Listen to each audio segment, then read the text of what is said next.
اس لیے تو کہا ماہ رحمان ہے۔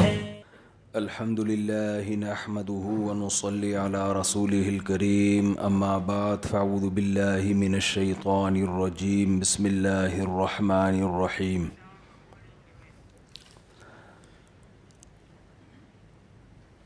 وقضى ربك ألا تعبدوا إلا إياه وبالوالدين إحسانا۔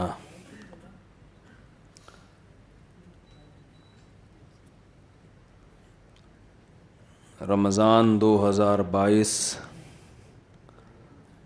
اور آپ سب ماشاءاللہ ڈیفنس کے لوگ ہیں جن کی ہم بیان میں اکثر مثالیں دیتے رہتے ہیں،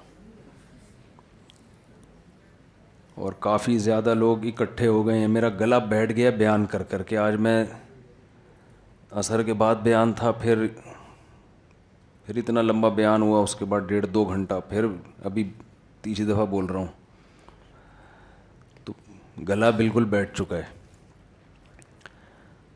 لیکن آپ لوگوں کا جوش خروش دیکھ کے، مجمع دیکھ کے ایک تھوڑی سی خوشی ہوتی ہے کہ یار کسی مولوی کو سننے کے لیے آپ کیوں آئے ہو؟ یعنی سمجھ میں آتا نہیں ہے یہ۔ نہ ہم آپ سے آپ کے بزنس کو پروموٹ کرنے کی بات کریں گے، یعنی ہم سے آپ کو کیا چاہیے بھائی؟ نہ ہم آپ کو آپ کے بزنس میں ترقی کا طریقہ بتا سکتے ہیں۔ اگر میں آپ کو آ کے بتاتا کہ بھئی میرے پاس ایک گر ہے، اس طرح سے کرو گے بزنس ڈبل ہو جائے گا، پھر آپ مجھے سننے کے لیے آتے تو مجھے سمجھ میں آتا۔ کیا خیال ہے؟ اچھا آپ لوگ تھوڑا ہوں ہاں ہی ہاں کریں گے تو مجھے بات کرنے میں آسانی ہوگی، ایسے بالکل ہی بت بن کے نہ بیٹھیں۔ یعنی تسلی کی بات کر رہا ہوں میں۔ ابھی شروع میں ایسا لگے گا جیسے مایوسی کی بات کر رہا ہوں، اینڈ میں لگے گا تسلی کی بات کر رہا ہوں۔ آپ کہیں گے یہ کیا دکھڑے شروع کر دیے انہوں نے بیٹھتے ہی نا۔ میں مجمع دیکھ کے خوشی اس بات کی ہو رہی ہے جو میں بتانا چاہ رہا ہوں کہ یار ہم مولوی کو سننے کے لیے آپ کیوں آئے ہو؟ کوئی انگریز اگر یہ منظر دیکھ لے تو وہ کہے گا کیا یہ کوئی چورن بیچ رہے ہیں یہاں بیٹھ کے؟ ہے بھائی، یہ کوئی بزنس کو ترقی دینے کے مولانا صاحب طریقے بتا رہے ہیں؟ کوئی انگریز اگر میرے پرانے بیانات سنیں تو وہ یہ سوچے گا شاید یہ کوئی رشتے کرانے کے لیے یہاں پر آئے ہیں۔ شادی کی بات کرتے ہیں تو شاید ان کے پاس کوئی رشتے ہیں، تو لوگ یہ سوچ کر آ گئے ہیں کہ یہ لوگوں کو رشتے بتائیں گے، تو ظاہر ہے وہ بھی ہم بولیں نا نہیں بتاتے، دوسری ترغیب دیتے ہیں، رشتے تھوڑی بتاتے ہیں ہم۔ اور جو کوئی اچھا رشتہ ہوگا تو ہم چھوڑیں گے تھوڑی اس کو آپ کے لیے، اصولی بات ہے نا، اس کو آپ کے لیے کیوں چھوڑیں گے ہم اگر کوئی اچھا ہوگا تو میرا بیان یا کسی بھی مولانا کا بیان یا کسی بھی جس کو مذہبی اسکالر کہا جاتا ہے یا عالم کہا جاتا ہے، ہم تو عالم نہیں ہیں، لوگ کہتے ہیں، انہوں نے تعارف کروا دیا مفتی ہیں عالم ہیں، فرض کر لیں عالم ہیں مفتی ہیں، تو کیوں آپ ہمارا بیان سن رہے ہو؟ تھوڑا سوچ لیں، میں بھی سوچتا ہوں، آپ بھی سوچیں۔ ہم سے آپ کو کوئی مالی فائدہ ملنے والا نہیں ہے، بلکہ اس کا خطرہ ہے کہ اینڈ میں چندہ نہ مانگ لیں۔ میں مانگوں گا نہیں، ایک مثال دے رہا ہوں، الٹا ڈر ہوتا ہے کہ جتنے لے کر آئے تھے بجائے رزق میں برکت ہونے کے وہ بھی خالی کر کے واپس چلے گئے۔ تو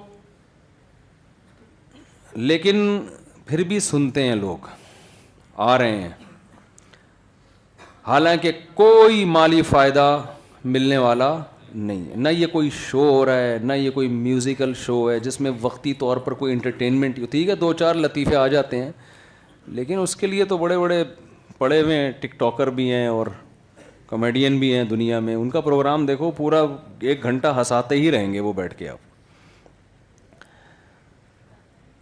یہ اس کی علامت ہے جو لوگ اتنے جمع ہو جاتے ہیں، اور ڈیفنس جیسے علاقے میں، چلو غریب علاقے میں پھر بھی تھوڑا سا یہ ہوتا ہے کہ غریب آدمی کے پاس انسان سوچتا ہے وہ شاید بھائی وہ کہہ رہا ہو شاید میں یہاں آؤں گا تو شاید کچھ مل جائے، کوئی مفتی صاحب وظیفہ بتا دیں گے جس سے کوئی پیسوں میں برکت ہو جائے۔ لیکن جب انسان خوشحال ہوتا ہے تو وہ مذہب کی بات اس کو ویسے بھی سمجھ میں نہیں آتی، پھر بھی سننے کے لیے آ رہا ہے، تو یہ اس کی علامت ہے کہ تھوڑی سی ایمان کی چنگاری باقی ہے. ابھی ہم خراب ہوئے ہیں, لبرل ہوئے ہیں, اتنے نہیں جتنے گورے ہیں. ہم چاہتے تو ہیں گورے جیسے بن جائیں. ہم میں سے, آپ میں سے کوئی بھی شاید یہ نہ چاہتا ہو کہ ہم بالکل مولانا ٹائپ کے بن جائیں. یہ تو میرا خیال ہے کوئی بھی نہیں چاہتا ہوگا. آپ چاہتے ہیں آپ کا مذہب سے رشتہ رہے, تاکراتوں میں, تراویح میں, رمضان میں تھوڑا سا لک آئے, تھوڑا سا کیا ہے, تھوڑا سا کبھی ٹوپی پہن لی, تھوڑا سا مسلمان والا لک آنا چاہیے. اتنا تو اسلام سے ہمارا رشتہ, یہ بھی خوشی کی بات ہے, یہ رشتہ ہمارا ہے الحمدللہ. وہ لک کے لیے ہم بہت کچھ کرتے ہیں کہ بس مریں تو لوگ کہیں مسلمان تھا. لیکن حقیقت یہ ہے کہ چاہتے ہم گورے جیسا بننا ہے. ہمارا جو آئیڈیل ہے نا, ہمارے جو آئیڈیل ہیں وہ گورے ہیں, وہ علماء, صلحاء, پیغمبر, یہ ہمارے آئیڈیل ہیں نہیں. اس کی بڑی دلیل ہے کہ ابھی آپ سب کے سروں پہ ٹوپی ہے, جیسے ہی مسجد سے نکلیں گے یہ ٹوپیاں فوراً آہستہ آہستہ جیب میں. گھر میں ٹوپی پہن کے جائیں گے, بیگم بولے گی میں نے کوئی مولوی سے شادی کی تھوڑی کی تھی, کیا ٹوپی چوپی شلواریں ٹخنوں سے اوپر, کیا مذاق ہے یار. ٹھیک ہے تراویح ہو گئی, ختم ہو گیا, بیان ہو گیا, اب وہی پہنو جو ساری دنیا پہنتی ہے. خود شلواریں اس کی آدھی پنڈلی تک ہوں گی بیگم صاحبہ کی.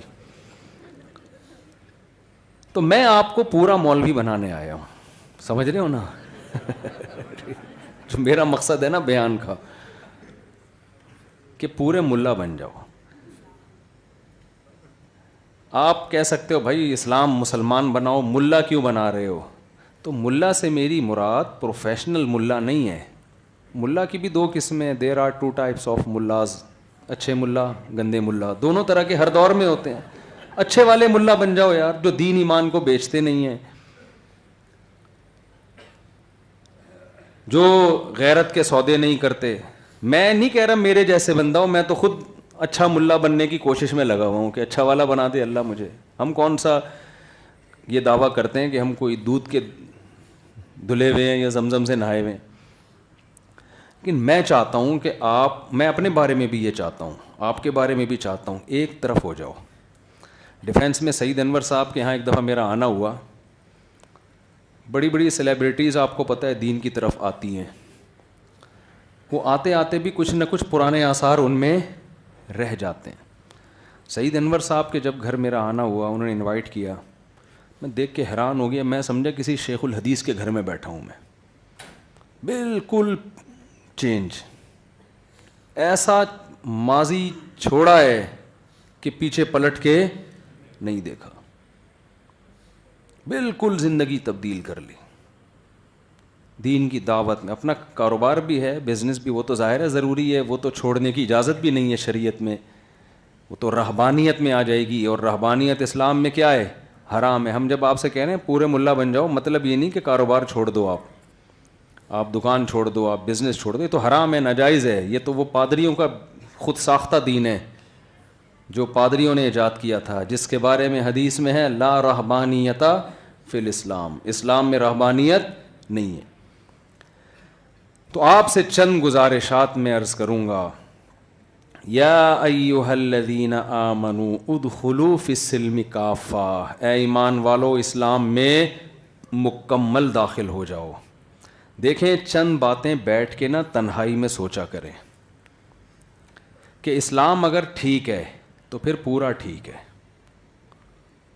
اور اسلام کے علاوہ دنیا میں جتنی دعوتیں ہیں اگر غلط ہیں تو پھر ہمیں ان کو کسی بھی درجے میں فالو نہیں کرنا. ہم زبان سے کہتے ہیں اسلام کامل دین ہے, تو ہر چیز اسلام سے کیوں نہیں لیتے بھائی ہم؟ ہمارے جو نوجوان طبقہ ہے, خاص طور پہ یہ جو ڈیفنس کا طبقہ ہے نا, میری کسی سے بات چیت ہو رہی تھی, وہ کہہ رہے ہیں یہ جو ہمارا طبقہ جو گوروں سے متاثر ہے, ہم ان کو براؤن صاحب کہتے ہیں. کیا کہتے ہیں ہم ان کو؟ براؤن صاحب ہیں یہ. انہی کا کلچر, انہی جیسا لباس, وہ سکون محسوس کرتے ہیں میوزک میں. ہماری جنریشن بھی کدھر جا رہی ہے؟ جب ٹینشن ہوگی میوزک لگا کے تھرکنا شروع کر دیں گے. وہ سکون محسوس کرتے ہیں نشے میں, ڈرگس میں. ہماری جنریشن بھی کدھر جا رہی ہے؟ نشے کی طرف جا رہی ہے. یار اس میں سکون ہے. وہ بڑوں کی خدمت کرنا, بوڑھوں کی کڑوی کسیلی برداشت کرنا, یہ ان کا کلچر نہیں ہے. ان کے ہاں بوڑھا اولڈ ہاؤس. کہتے ہیں لائف کو آپ نے انجوائے کر لیا, اب ہمیں انجوائے کرنے دو یار. ہمارا مذہب کیا کہتا ہے؟ بوڑھے ماں باپ کے قدموں میں جنت تلاش کرو. ٹینشن دے رہا ہے نا مذہب. ارے وہ بوڑھے کھانس رہے ہیں, وہ ڈانٹ رہے ہیں تو آپ کچھ بولو نہیں آگے سے. کھانس رہے ہیں تو برداشت کرو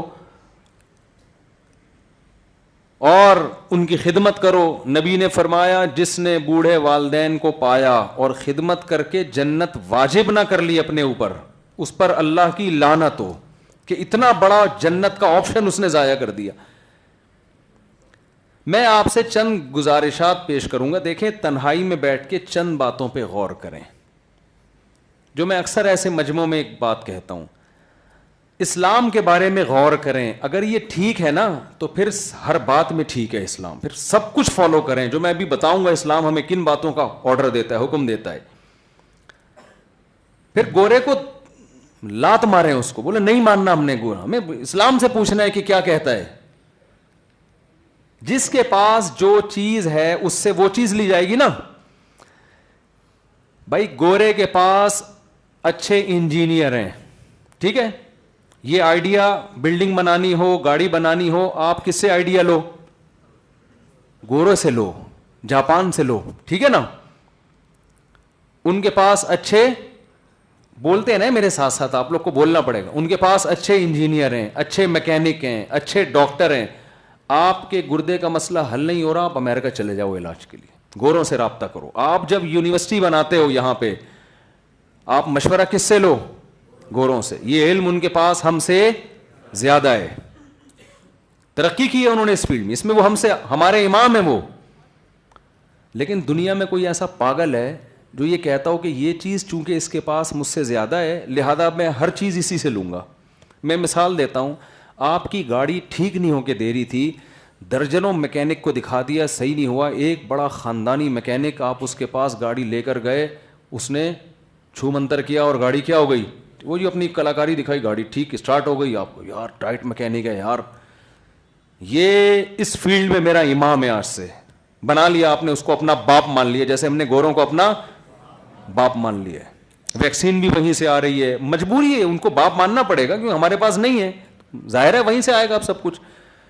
پیناڈول بھی وہاں کی اچھی ہے, یہاں کی پیناڈول 6 کھا لو کچھ نہیں ہوتا.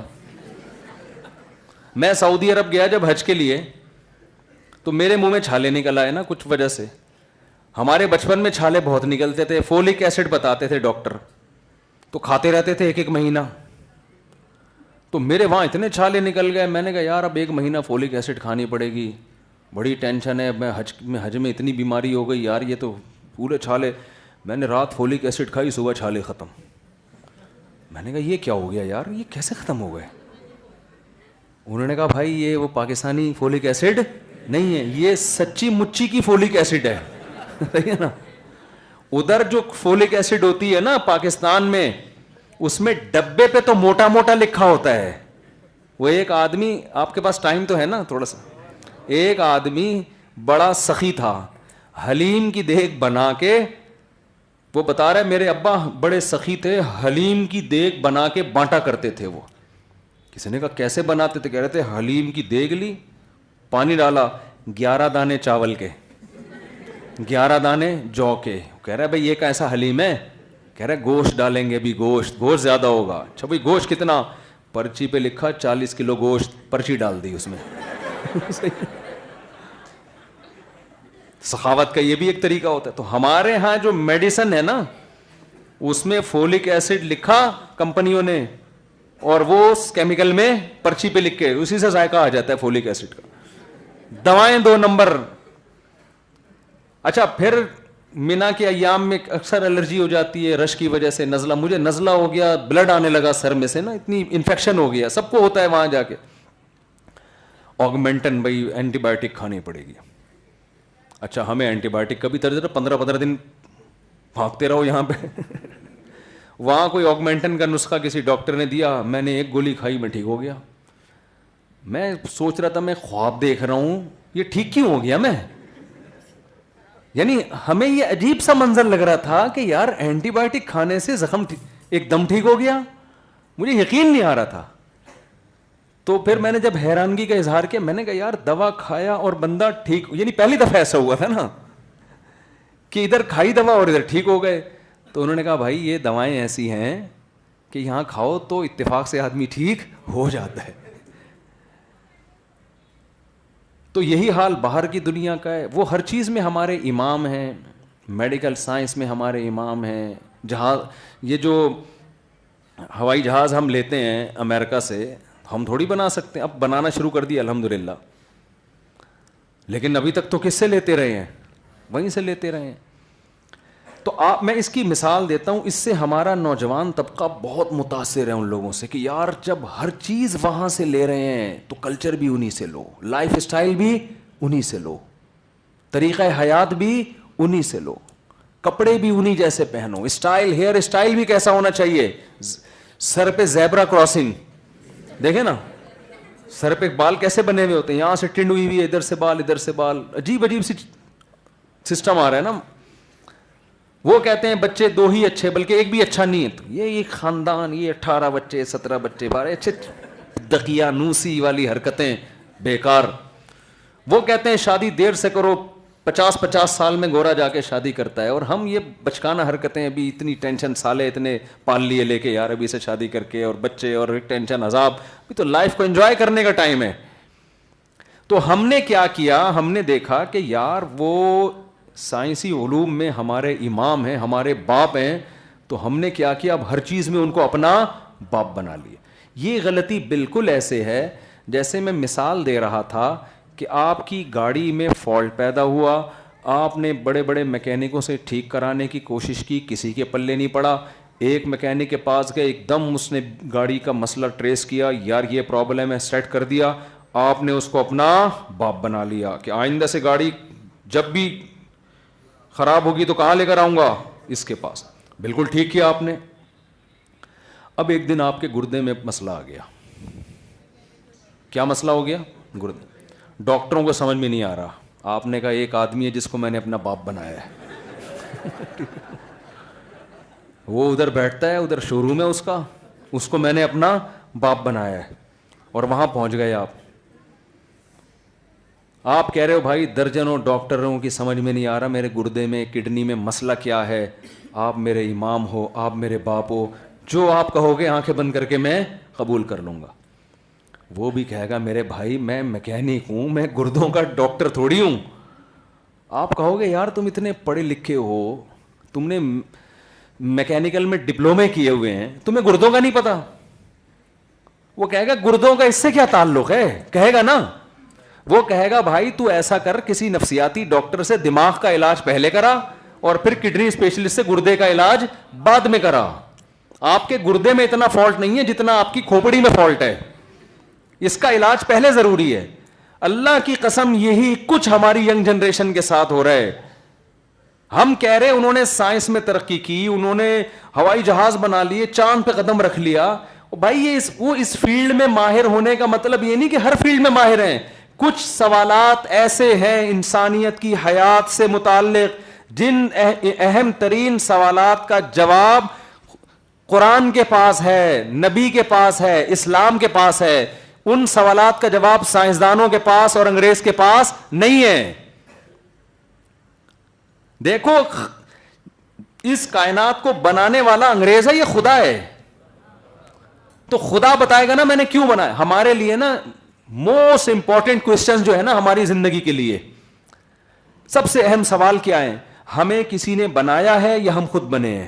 بنانے والے نے کسی مقصد کے لیے بنایا ہے, بے مقصد بنایا ہے. یہ سب سے اہم ترین سوال ہے ہماری زندگی کے لیے, کیونکہ ان سوالات کے جواب کے بغیر ہم اپنی زندگی کا رخ متعین کر ہی نہیں سکتے. زندگی ایک سفر ہے اور سفر میں انسان کو سب سے پہلے اپنی ڈائریکشن سیٹ کرنی ہوتی ہے, جانا کدھر ہے. پاگلوں کی طرح بس میں آگے بیٹھ جائے اور ڈرائیور سے بولے جدھر منہ تیرا دل کرے وہاں چلا جا. ڈرائیور بھی آپ کو یہ مشورہ دے گا تو پہلے اپنے دماغ کا علاج کر, پھر ٹکٹ خرید کے بس میں بیٹھ, تجھے پتہ ہی نہیں تو نے جانا کہاں ہے. انگریز کو نہیں پتا کہ اس کی زندگی کا مقصد کیا ہے, یہ نہیں پتا انگریز کو. وہ ویژن خود بناتے ہیں اور پھر ڈائلاگ بولتے ہیں ہم کیوں پیدا ہوئے. وہ کہتا ہے میں تمہارے لیے بنا, وہ کہہ رہا ہے میں کیٹو کی پہاڑی عبور کرنے کے لیے بنا, وہ کہہ رہا ہے میں ماؤنٹ ایوریسٹ پہ چڑھنے کے لیے بناؤں, وہ کہہ رہا ہے میں مریخ پہ جانے کے لیے بناؤں. ان دعووں کی پر کے برحق ہونے کی ان کے پاس کوئی دلیل نہیں ہے. یہ تو آپ خود طے کر رہے ہو, یہ بنانے والا بتائے گا کہ میں نے تمہیں کیوں بنایا, کیوں آپ اپنی مرضی سے تھوڑی آئے ہو. دو اہم ترین سوال ہیں جن کا انگریزوں کے پاس جواب نہیں ہے. اس کائنات کو کسی نے بنایا ہے یا خود سے بنی ہے, اور اگر بنایا ہے تو کسی مقصد کے لیے یا بغیر کسی مقصد کے. اس کا جواب جس نے بنایا ہے وہ دے گا. جس نے جو خود بنے ہوئے ہیں وہ تو میری اور آپ جیسے انسان ہیں, وہ تھوڑی بتائیں گے. دیکھو جیل سے قیدی کو نکالا مینجمنٹ نے, قیدی بولے گا نا مجھے کیوں نکالا ہے, بولے گا کہ نہیں بولے گا؟ تو نکالنے والا بتائے گا نا کیوں نکالا ہے, پھانسی کے پھندے پہ لے جانے کے لیے نکالا ہے یا تجھے رہا کرنے, کیونکہ یہ خود نہیں نکلا. خود نکلا ہوتا نا جیل توڑ کے بھاگا ہوتا, پھر یہ نہیں کہتا مجھے کیوں نکالا, کہیں گے آپ خود نکلے ہیں بھائی, آپ خود نکلے ہیں, ہم نے تھوڑی نکالا ہے آپ کو. وہ ایک موٹا آدمی مر گیا, کوئی کندھا نہیں دے رہا اس کے جنازے کو, بہت بھاری تھا. اب لوگ کہہ رہے ہیں کندھا, تو کہہ رہے ہیں ہم نے تھوڑی مارا ہے بھائی, اس کو خود مرا ہے یہ, ہم نے مارا ہوتا ہم کندھا دیتے, وہ بہت بھاری تھا نا بہت. تو ہم پیدا ہوئے نہیں ہیں دنیا میں لائق, اس کے پیچھے کسی کا ارادہ ہے. میں چھوٹی سی مثال دیتا ہوں. آج کل ایتھیزم بہت پھیل رہا ہے نا, یہ خود ڈارون کا جو بیکار قسم کا نظریہ جس کو بڑے بڑے سائنٹسٹ خود ہی مسترد کر چکے ہیں کہ خود بنی ہے اور یہ سب ایوالو ہو رہا ہے, سب کچھ ایوولوشن کا نتیجہ ہے. یہ تو اتنی لطیفہ ہے نا, اتنا بڑا کہ دنیا میں اس سے بڑا لطیفہ کوئی ہو نہیں سکتا. دیکھو میں مذہب کی بات نہیں کرتا, سائنسدان کی بات کرتا ہوں. نیوٹن کا لا پڑھا ہے نا آپ نے کہ یہ اس دنیا میں, اس کائنات میں جو چیز ساکن ہے, رکی ہوئی ہے, جب تک اسے حرکت دینے والی, موو کرنے والی کوئی چیز نہیں ہوگی اس میں حرکت پیدا نہیں ہوگی. یہ لا پڑھا ہوگا آپ لوگوں نے, بہت سے لوگوں نے. اور جو چیز چل رہی ہے جب تک اسے روکنے والی کوئی فورس نہ ہو وہ قیامت تک ہمیشہ چلتی رہے گی. یہ لا پڑھا ہے نا آپ لوگوں نے. مجھے ایک بات بتاؤ, کسی چیز میں حرکت پیدا ہونا, موشن پیدا ہونا, یہ ایک کنڈیشن ہے, ایک حالت ہے. ایک چیز ساکن تھی, اس میں حرکت پیدا ہو گئی, وہ چیز پیدا نہیں ہو رہی ہے, ایک حالت سے دوسری حالت کی طرف چینج ہو رہی ہے. یہ کام نیوٹن کہتا ہے چینجر کے بغیر نہیں ہو سکتا. چل رہی ہے, ایک حالت ہے نا, چل رہی ہے, جب تک کوئی اس کو روکے گا نہیں تو یہ چلنے والی حالت کو چینج کرنے والی, جب تک کوئی چینجر نہیں ہوگا, کوئی فورس نہیں ہوگی, یہ ہمیشہ چلتی رہے گی. اس مادے کے بارے میں ہم جانتے ہیں کہ اس میں چینجنگ چینجر کے بغیر نہیں ہو سکتی. یہ کریٹر کے بغیر کیسے ہو گئی؟ کسی چیز کو ایک کنڈیشن سے دوسری کنڈیشن میں چینج کرنا زیادہ عجیب کام ہے یا اس کا عدم سے وجود میں آ جانا زیادہ مشکل کام ہے؟ نہیں آ رہی سمجھ میں بھائی. ڈیفنس میں کوئی پولیس بھی ہوتی ہے نا, تو جو باتیں شرافت سے سمجھ میں نہیں آتی وہ پولیس سمجھا دیتی ہے. میں سمجھا پا رہا ہوں اپنی بات کہ جو چیز, اس مادے کی حالت کو ہم جانتے ہیں کہ اس مادے میں چینجر کے بغیر چینجنگ نہیں ہوتی. حالانکہ ایک حالت سے دوسری حالت میں چینج ہونا زیادہ عجیب عمل نہیں ہے. ایک چیز نہ ہو اور وہ وجود میں آ جائے تو یہ موجد کے بغیر, کریٹر کے بغیر یہ کیسے ممکن ہے؟ یہ اتنا بڑا سوال ہے, کسی کے باپ کے پاس بھی اس کا جواب, سائنسدانوں کے پاس نہیں ہے اس کا جواب. اب میں شرافت سے تھوڑی یہ سوال کروں گا سائنسدانوں سے, مگر تمہارے باپ کے پاس بھی اس کا جواب نہیں. اس کا 2 اور 2 4 کی طرح جواب دو, پھینکو نہیں لمبی لمبی. وہ ڈارون نے کہا تھا کہ وہ ایک دھماکہ ہوا تھا, بگ بینگ تھیوری, یوں ہوا تھا پھر یوں ہوا تھا. ارے وہ دھماکہ اتنا تمیز کے کیسے ہو گیا یار؟ چیزیں ٹوٹ کے, اور وہ خود سائنسدان کہتے ہیں کہ وہ دھماکہ اتنا منظم دھماکہ تھا کہ اگر سیکنڈ کے کروڑویں حصے کے بقدر تھوڑا سا اس میں بیلنس آؤٹ ہو جاتا نا تو اتنی خوبصورت کائنات وجود میں نہیں آتی. اس کی مثالیں دیتا ہوں کہ آپ نے بم پھاڑا, آپ نے کیا کیا, یہاں پہ ایک بم پھاڑا, اور وہ جو چھرے اس بم کے گئے ہیں جس کو لگنے تھے جا کے ٹھا ٹھا کر کے اسی کو لگے آپ, اور لگے بھی سیدھا دل میں جا کے. تو یہ بم پھٹا نہیں ہے بھائی کسی بہت خاندانی آدمی نے, جس نے بم پھاڑنے کی 100 دفعہ پہلے ٹریننگ کی ہو کہ یہ والا چھرا وہاں جائے, یہ والا چھرا وہاں جائے, یہ وسیم کے لگے, یہ ستار کے لگے, یہ سبکتگین کے لگے, اور وہاں میرے ابا بیٹھے ہوئے ان سے کنی کترا کے نکل جائے, یہ ادھر نہ لگے. یا تو یہ بم میں اتنی عقل تھی کہ کہاں کہاں اس کے چھروں نے جانا ہے.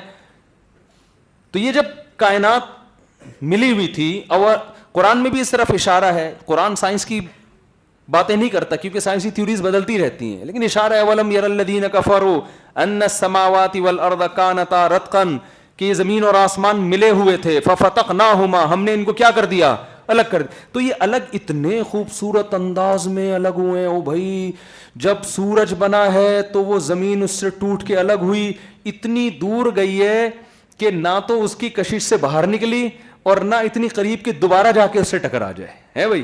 اور ایک خاص مقدار میں دور جانے کے بعد اس میں ایسے پروسیس ہوئے کہ اس میں پانی پیدا ہو گیا, پھر اس پانی میں حیات پیدا ہو گئی, اور وہ سیل اتنا پیچیدہ نظام جس کو ابھی تک سائنسدان پوری طرح پڑھ نہیں سکے ہیں وہ وجود میں آیا, اور یہ انسان چرند پرند.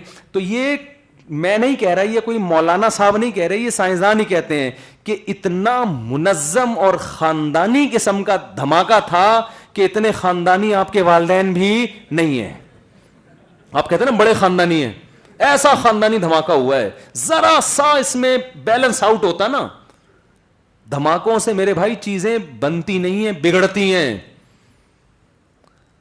اب وہ دھماکے کا مطلب یہ نہیں کہ بم پھٹا ہوگا, وہ تو سائنسدان ہی آپ کو بتائیں گے, بھائی ٹوٹ کے الگ ہوئی ہیں. ایسی مینجمنٹ یار, وسیم بھائی بن گئے, ستار بھائی بن گئے, سبکتگین صاحب بن گئے, اور جناب مور بن گیا. ایسے خوبصورت پر پھیلا کے مور کیسے کھڑا ہوا ہوتا ہے, اتنی خوبصورت ڈیزائننگ اس مور کی, مرغیاں بن گئیں, مچھلیاں بن گئیں, اور ان میں ایسے ایسے سافٹ ویئر انسٹال ہوتے چلے گئے کہ ایسی مینجمنٹ, مرغی انڈے دے رہی ہے, 21 دن تک اس پہ بیٹھ رہی ہے, اور انڈوں کو روزانہ گھما بھی رہی ہے تاکہ ہر طرف سے حرارت ملے. اس کی اتنی چھوٹی سی کھوپڑی میں کو کس نے سمجھایا بھائی, یہ اس دھماکے کا نتیجہ ہے. ایسا منظم دھماکہ کہ ایوولوشن ایسے خاندانی طریقے سے ہوتے ہوتے یہ ایسا خوبصورت نظام وجود میں آ گیا. ایسا اتفاق میرے بھائی ناممکن ہے, عقل اس کو تسلیم نہیں کرتی. اور وہ دھماکہ اگر اس طرح ہوا بھی ہے, وہ دھماکہ کیا کس نے, اور وہ جو مادہ آیا جو ٹوٹ کے الگ ہوا ہے وہ پیدا کس نے کیا, وہ کہاں سے پیدا ہو گیا. آپ کہتے ہو انرجی سے پیدا ہوا, تو انرجی کہاں سے آ گئی. ہم تو دیکھ رہے ہیں, میں نہیں کہہ رہا, نیوٹن کہہ رہا ہے, آپ کا باپ کہہ رہا ہے آپ کو, جس کو آپ اپنا باپ مانتے ہو, وہ کہہ رہے ہیں اس کائنات میں ایک چیز رکی ہوئی جب تک کروڑوں سال ہو جائیں گے وہ نہیں رکے گی. چھو منتر کرتے رہو بیٹھ کے, نہیں ہلے گی جب تک ہلانے والی فورس نہ ہو. تو ہل نہیں سکتی ہلانے والے کے بغیر, پیدا کیسے ہو سکتی ہے پیدا کرنے والے کے بغیر. اور بار بار وہ پرانا بوسیدہ اشکال میں ایسے موقع پہ کہتا ہوں, ایتھیسٹ لوگ اکثر کہتے ہیں کہ پھر خدا کو کس نے بنایا. وہ کہتے ہیں جب یہ کائنات خود سے نہیں بن سکتی, خدا کیسے بن گیا. نیوٹن نے خدا کے بارے میں لا پیش نہیں کیا, نیوٹن نے اس کائنات کے بارے میں لا پیش کیا ہے. نہیں آ رہی بات سمجھ میں, یا تو آپ بولو نیوٹن جھوٹ بول کر گیا ہے, آپ نیوٹن کو بھی نہیں جھٹلاتے. اور نیوٹن کیا ہے, اس کے لیے تو کوئی زیادہ سقراتی بقراتی نہیں چاہیے, تو نظر آ رہا ہے نا ہمیں. اب دیکھو ایک چیز یہاں پڑی ہوئی ہے, آپ کسی کو سمجھا رہے ہو کہ یہ قیامت تک ادھر ہی پڑی رہے گی جب تک اس کو ہلاؤ نہیں. آپ نے اس کو سمجھا, وہ کہے گا یہ سمجھانے کی ضرورت نہیں, مجھے پتا ہے جب تک وہ ہلائے گا نہیں. آپ کہہ رہے ہیں نیوٹن کی کتاب کے صفحہ نمبر فلاں پہ, وہ کہہ رہے ہیں نیوٹن نہیں بھی بولتا نا, یہ مجھے پہلے سے پتا تھا ٹھیک ہے, کہ جو یہاں رکھی ہوئی ہے وہ زمین میں گڑ جائے گا یہاں سے. اور کراچی میں الحمدللہ جو سستی اور کاہلی کے گھروں میں مظاہر ہم اپنی آنکھوں سے دیکھ رہے ہیں, ہمیں پتا ہے جو بیٹا بستر پہ پڑا ہوا سو رہا ہے, ابا کے جب تک 3 تھپڑ اس کو نہیں لگیں گے یہ اپنے بستر سے اٹھے گا نہیں. یہ تو ہم نیوٹن سے پہلے یہ سب چیزیں جانتے ہیں. ہمارے یہاں تو انسانوں میں اس کی مثالیں ملتی. آپ کی گھر میں بہو جب تک ساس اس کو غیرت کے تانے نہیں دے گی وہ بستر نہیں چھوڑے گی, وہ 2 بجے تک سوتی رہے گی وہاں پہ. آپ کا بچہ جب تک ٹھڈے مار کے اس کو گھر سے نہیں نکالو گے اسکول کی وین میں نہیں, مائیں کیسے صبح صبح جلدی جلدی استری کر رہی ہیں, وہ کر رہی ہیں, اٹھ جا کم وقت اٹھ جا بول رہی ہوتی ہیں نا.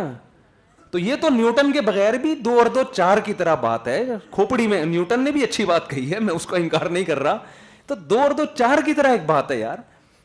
اتنی موٹی حقیقت کہہ کے آپ کہہ دو. تو ہم اس کائنات کے بارے میں جانتے ہیں, کریٹر کے بغیر کریٹ نہیں ہو سکتی. کریٹر کے بارے میں کوئی سائنسدان نہیں جانتا, وہ ہماری عقل سے بالا تر ہے. وہ تھوڑی کسی چیز کے ہونے میں کسی کے محتاج ہے, وہ تو ہمیشہ سے ہے. اس کائنات کو ہم جانتے ہیں, یہ ہمیشہ سے نہیں ہو سکتی, امپاسبل. تو میں جلدی سے بات کو آگے لے کے چلتا ہوں. اس سوال کا جواب آپ کو سائنسدان نہیں دیتے, قرآن آپ کو کھوپڑی استعمال کرنے کا حکم دیتا ہے. دیکھو جو چیزیں ہماری بیسک ضرورت کی تھیں وہ اس میں اللہ نے ہمیں سائنسدانوں کا محتاج نہیں بنایا ہے, ڈاکٹروں کا بھی محتاج نہیں بنایا. کیونکہ یہ نظریہ کہ کسی نے اس کائنات کو بنایا ہے یا خود سے بنی ہے, یہ انسان کی نجات کے لیے ضروری ہے. اس لیے اللہ نے اس کو اتنا آسان رکھ دیا کہ اس کے لیے آپ کو ڈارون سے پوچھنے کی یا سائنسدانوں سے پوچھنے کی ضرورت نہیں ہے. جو آسان چیزیں ہوتی ہیں نا وہ فطرت کو اپیل کر. اس کی مثال دیتا ہوں, ہمیں پانی کب پینا ہے کب نہیں پینا, کیا ہم ڈاکٹروں سے پوچھتے ہیں؟ حالانکہ میڈیکل سائنس کی فیلڈ ہے, ڈاکٹروں کو پتا ہوتا ہے پانی باڈی میں جا کے کیا کرتا ہے, آپ کی نیڈ پوری کرتا ہے, روٹی پیٹ میں جا کے کیا کرے گی, آپ کو کتنا گلوکوز چاہیے, کتنا پروٹین چاہیے, بچے کو کتنا دودھ چاہیے. لیکن اس کے لیے مائیں ڈاکٹروں کے پاس بچوں کو لے کے نہیں جاتی. بچہ چیخ چیخ کے بتاتا ہے مجھے دودھ چاہیے. ماں اگر تو ڈاکٹر کے پاس گئی نا میں نہیں چھوڑوں گا تجھے, مجھے دودھ چاہیے. ماں کو پتا ہے یہ چپ ہوگا نہیں جب تک اس کو فیڈ نہیں کراؤں گی میں. تو یہ چیز بہت ضروری ہے نا, ورنہ ہر تھوڑی دیر میں ڈاکٹر سے ڈاکٹر صاحب بچہ رو رہا ہے دودھ پلا دیں. ڈاکٹر آ کے مشین سے چیک کرتے اس میں کارب کتنا ہے, اس میں پروٹین کتنے, ہاں جی ابھی اس میں گلوکوز کا لیول. جیسے بیچارے شوگر کے مریض تو جا رہے ہوتے ہیں نا, لڈو کھانے سے پہلے شوگر چیک کرتے ہیں. ہاں بھائی اتنی ہے, اتنی افورڈ کر سکتا ہوں, یہ رسگلے میں ڈبے پہ لکھا ہوا اتنی ہے, تو ایسا کرو اتنی کھا لو اور 3 ٹیکے بھی الگ سے لگا لو. ہمارے نانا کو شوگر تھی, وہ 3 لڈو جس دن کھاتے تھے 2 ایکسٹرا ٹیکے لگا لیے. اگر لڈو نہیں چھوڑے انہوں نے, 99 سال میں ان کا انتقال ہوا. وہ کہہ رہے ٹیکا الگ سے لگا لوں گا, رسگلہ نہیں چھوڑوں گا وہ. ٹھیک ہے نا. تو ہم نے بعض شوگر کے ایسے بھی مریض دیکھے ہیں, وہ کہہ رہے یار مٹھائی کون چھوڑے, تو نیچر ہے. تو کہہ رہے تھے یار جہاں 2 ٹیکے لگا رہے ہیں 2 اور ٹھوک دیں گے, تو ڈبے پورے کھا جاتے ہیں وہ. ٹھیک ہے, تو یہ بھی ایک طریقہ ہے. تو اب کیا ہے کہ کیا بات کر رہا تھا میں جلدی یار, تو میں اسپیڈ میری زیادہ ہوتی ہے نا کیونکہ تو پھر ہاں میں یہ کہہ رہا تھا کہ جو چیزیں بہت امپورٹنٹ ہے, دیکھو سانس لینا ہمارے لیے سب سے زیادہ ضروری ہے. پانی 6 گھنٹے نہ ملے 12 گھنٹے نہ ملے نہیں مریں گے. سانس ہمیں بہت یعنی ہر لمحے چاہیے. تو یہ تو اللہ نے ہمارے ارادے پہ بھی نہیں رکھا, ورنہ ہم نیت کرتے بھائی میرے آکسیجن کی کمی ہو رہی ہے, بھائی مجھے ابھی بات نہیں کرو میں ذرا سانس لے لوں, اور سانس دماغ سے نا کھینچ رہے ہوتے. یہ آٹومیٹک کر دیا قدرت نے. آپ بات کرتے رہیں, پڑھتے رہیں, کچھ بھی کریں, نماز پڑھ رہے ہیں, روزہ رکھ رہے ہیں, اسٹڈی میں ہیں, آٹومیٹک آپ کے پھیپھڑوں میں آکسیجن جاتی رہے گی. بہت زیادہ ضروری تھی, سائنسی تحقیق کے آپ اس میں محتاج نہیں ہیں. روٹی بھوک لگتی ہے, لوگ کہتے ہیں نا کتنے گلاس پانی پیو دن میں, یہ بیوقوفوں والی باتیں ہیں. یہ کتنے گلاس پیو, یہ چیز ڈاکٹر نے بھی بتایا گا, یہ نیچر بتاتی ہے آپ کو, آپ کی نیچر بتاتی ہے تم نے کتنا پینا ہے. پیاس لگ رہی ہے تو پیو, نہیں لگ رہی تو ایک بھی نہ پیو.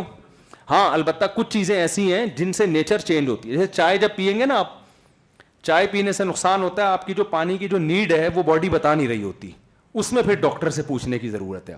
تو یہ کچھ آرٹیفیشل لائف آنے کی وجہ سے ہم ڈاکٹروں کے زیادہ محتاج ہو گئے ہیں نا. کولڈ ڈرنک پینے سے آپ کی پانی کی کمی پوری نہیں ہوتی, لیکن آپ میں پانی کا احساس کیا ہو جاتا ہے, ختم. تو یہ تو ہم اپنے ساتھ خود برباد کر رہے ہیں. ورنہ نارمل لائف اگر آپ گزارتے ہیں, وہ چیزیں کھاتے ہیں جو خدا نے کھانے کے لیے کہی ہیں, تو پھر آپ کو کھانے پینے میں ڈاکٹروں سے مشورے کی ضرورت نہیں رہتی. جب آپ کو باڈی بتائے گی تو آپ کھاؤ, نہیں بتائے گی تو نہیں کھاؤ. ابھی دیکھو ہم 2 پکوڑے کھاتے ہیں افطاری میں, ایک دم جسم میں ایک دم پاور آ جاتی ہے کہ نہیں آ جاتی. 2 کھجورے کھاؤ ایک دم فٹ فاٹ. اثر میں دیکھو کیسے مرجھائے ہوئے آ رہے ہوتے ہیں, مغرب میں کیسے جیسے پریڈ کرتے ہوئے آ رہے ہیں. باڈی بتاتی ہے بھائی تو نے جتنا کھایا ہے تیری جسم کے لیے کافی ہے, اور باڈی کہہ رہی ہوتی ہے اب نہیں کھانا. ہم پھر دوبارہ افطاری کے بعد جا کے پھوڑتے ہیں بیٹھ کے.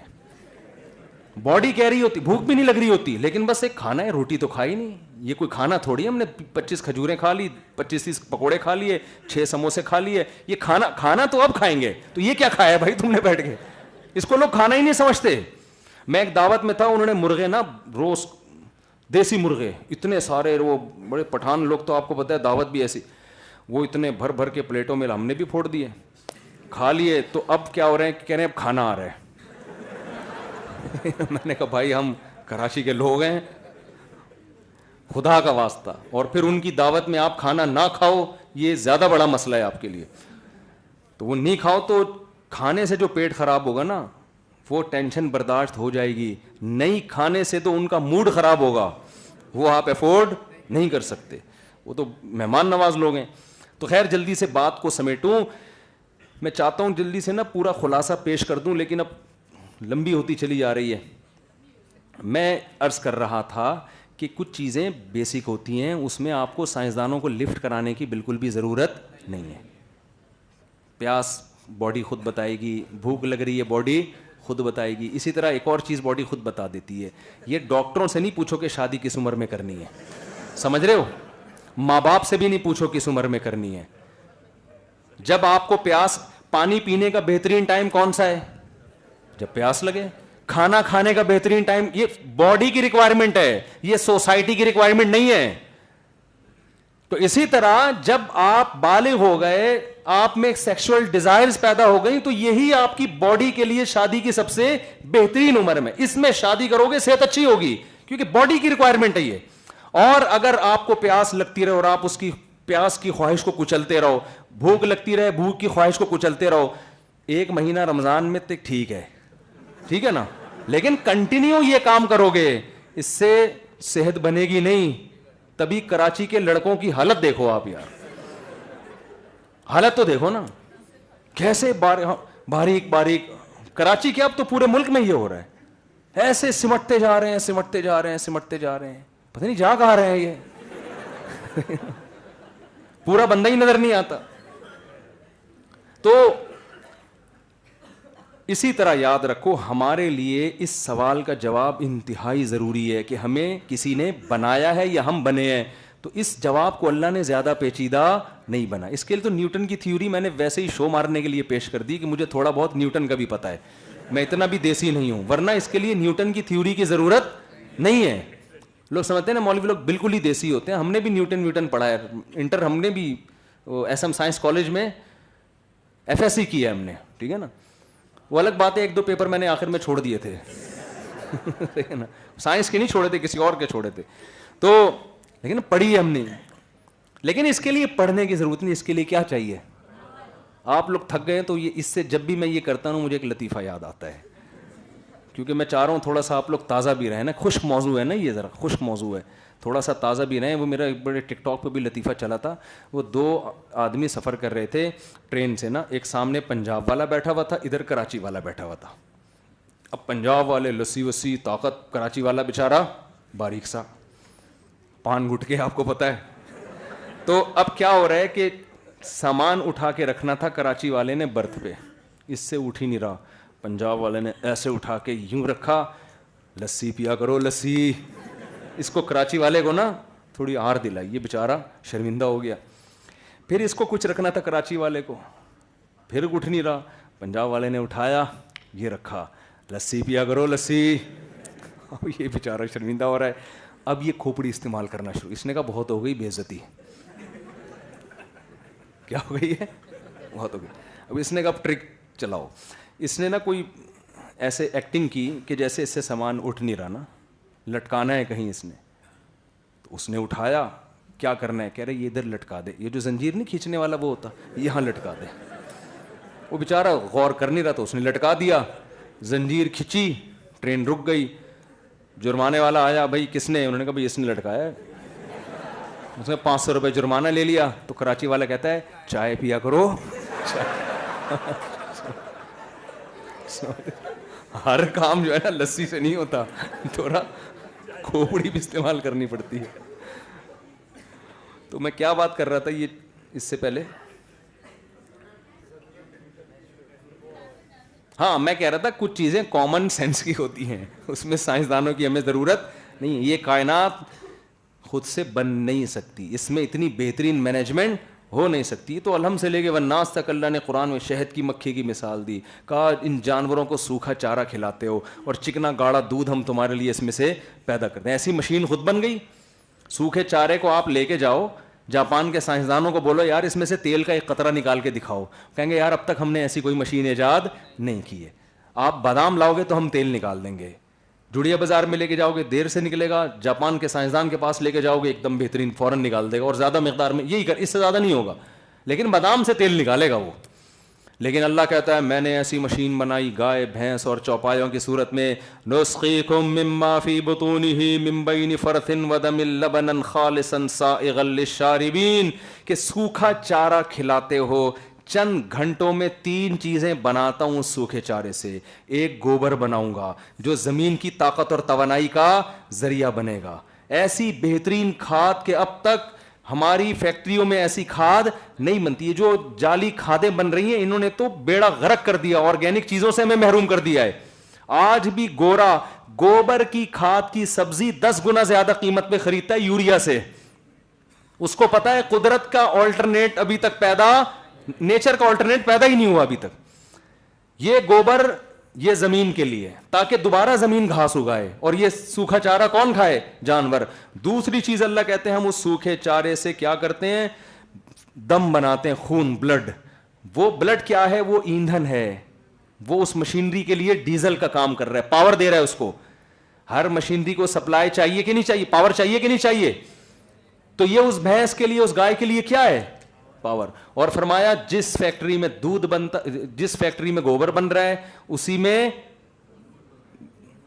خون بن رہا ہے. تو من بین فرث ودم, دودھ وہ جو ہے گوبر اور خون سے بچا کے ہم کیا کرتے ہیں؟ لبنن خالصن, ایسا دودھ نکالتے ہیں اس کے تھنوں میں, خالصن جس میں نہ گوبر کی بدبو, نہ گوبر کی رنگت, نہ خون کی بدبو, نہ خون کی رنگت. یہ تو اس کا ظاہری کلر ہے, اور مزے کا کتنا ہے؟ سائغا للشاربین, پینے والوں کے حلق میں پھسلتا چلا جاتا ہے. ہمارے حضرت جب یہ آیت پڑھتے تھے کہتے تھے اتنا مزہ آتا ہے, ایسا لگتا ہے دودھ کا ایک گرم گرم گلاس پی لیا ہم نے, اتنا مزہ آتا ہے. یہ تو ٹیسٹ ہے اس کا. اس سوکھے چارے کا ٹیسٹ دیکھو کیا تھا, کیا نکالا ہے, اور اس میں آئل کتنا ہے, چکناہٹ کتنی ہے, گرم کرو اتنی موٹی ملائی, اسے گرم کرو دیسی گھی. اس سوکھے چارے میں کہیں گھی نظر آ رہا تھا آپ کو؟ یہ چند گھنٹوں میں ہو رہا ہے, زیادہ ٹائم نہیں لگ رہا اس میں. ان فی ذلک لآیات لقوم یتفکرون, قرآن کہہ رہے غور و فکر کرنے والوں کے لیے اس میں بڑی بڑی نشانیاں ہیں. یہ مشین خود نہیں بن سکتی. اوحا ربک الی النحل, تیرے رب نے شہد کی مکھی کو سکھا دیا. شہد کی مکھی نے اپنے آپ کو خود ایسا خوبصورت ڈیزائن نہیں کیا ہے, پوری فیملی اور خاندان کی شکل میں رہتی ہے. کیا خاندانی سسٹم پہ, فیملی سسٹم پہ شہد کی مکھیوں میں کسی موٹیویشنل اسپیکر نے تقریر کی تھی کہ تمہاری ایک ملکہ ہوگی, ایک ہسبینڈ ہوگا اور ایک وائف ہوگی, اور جب نر زیادہ تعداد میں ہو جائیں تو عورتیں پکڑ کے ان کو مار دیں؟ یہ ہوتا ہے. شہد کی مکھی میں جب نر کی گروتھ ریشو بڑھتا ہے تو کچھ مکھیاں اس کام پہ ہوتی ہیں کہ یہ کباب میں ہڈی بننے کے علاوہ کسی اور کام کے نہیں ہیں, یہ سوائے چھیڑ چھاڑ کے اور یہ چھتے کا ماحول خراب کرنے کے علاوہ کچھ نہیں کریں گے. وہ مزدور مکھیاں جو فیمیل ہوتی ہیں وہ ان میلز کو مار دیتی ہیں. ان کو کس نے بتایا بھائی؟ ایک مینجمنٹ ہے شہد کی مکھی کے پورے نظام میں. اور اللہ فرماتے ہیں ہم نے مکھی کی کھوپڑی میں یہ انسٹال کر دیے سافٹ ویئر, اس کو سمجھا دیا ہے ان اتخذی من الجبال بیوتا ومن الشجر ومما یعرشون, دور دراز علاقوں میں نکل جا, بائی ایئر سفر کر, تیرا رب واپسی کے راستے تجھے بھولنے نہیں دے گا. فاسلکی سبل ربک ذللا, میں تجھے کرو ٹریگنومیٹری کا علم پہلے سے سکھا دوں گا. وہ ٹریگنومیٹری کے علم اللہ نے اس کی کھوپڑی میں انسٹال کیا. مکھی بائی روڈ سفر نہیں کرتی ہے. بائی روڈ سفر کرنا آسان ہے, بائی ایئر سفر کرنا کیلکولیشن کے بغیر ممکن نہیں ہے. آپ نے کبھی دیکھا ہوائی جہاز کراچی سے اسلام آباد جا رہا ہو, پائلٹ کے, میں تو 2-3 دفعہ پائلٹ کے پاس بیٹھ کر آیا ہوں نا, تو پائلٹ نے 4 شادیوں کا بیان سنا تو بڑا متاثر ہو, گلے لگا لیا نا اس نے مجھے. تو اب پائلٹ جا رہا ہے جی، اب کراچی سے لاہور جانا ہے تو اب دیکھتا ہوا جا رہا ہے. بائی روڈ میں تو یہی ہوتا ہے، پہلے بھائی یہاں سے آپ ڈیفینس سے نکلو، 3 تلوار سے سیدھے ہاتھ پہ ٹن مارو، ایک مال آئے گا وہاں سے ٹن مارو، آسان ہے، آدمی کو یاد رہ جاتا ہے. تو بائی ایئر ایسے سفر نہیں ہوتا کہ جی وہ پائلٹ دیکھتا ہوا جا رہا ہے، میں لاہور کہاں رہ گیا یار، وہ مینار پاکستان آ رہا ہے، مینار پاکستان سے 1 کلومیٹر آگے جا کے میں نے الٹے ہاتھ پہ ٹن مارنا. ایسا نہیں ہوتا. بہت پیچیدہ کیلکولیشن ہے. جو بڑے بڑے کرو ٹریگنومیٹری کے جو ماہرین ہیں، کرو ٹریگنومیٹری کا موجد مسلمان سائنسدان تھا البیرونی، گورے 100% اسی کو کاپی کر رہے ہیں، اس میں ذرہ برابر بھی کوئی تبدیلی اب تک نہیں ہوئی ہے. وہی پوری کیلکولیشن ہے جو البیرونی سائنسدان کی تھی. تو وہ عربی میں تھی، اس کو انگلش میں کنورٹ کیا گیا ہے، لیکن بڑی پیچیدہ ہے وہ.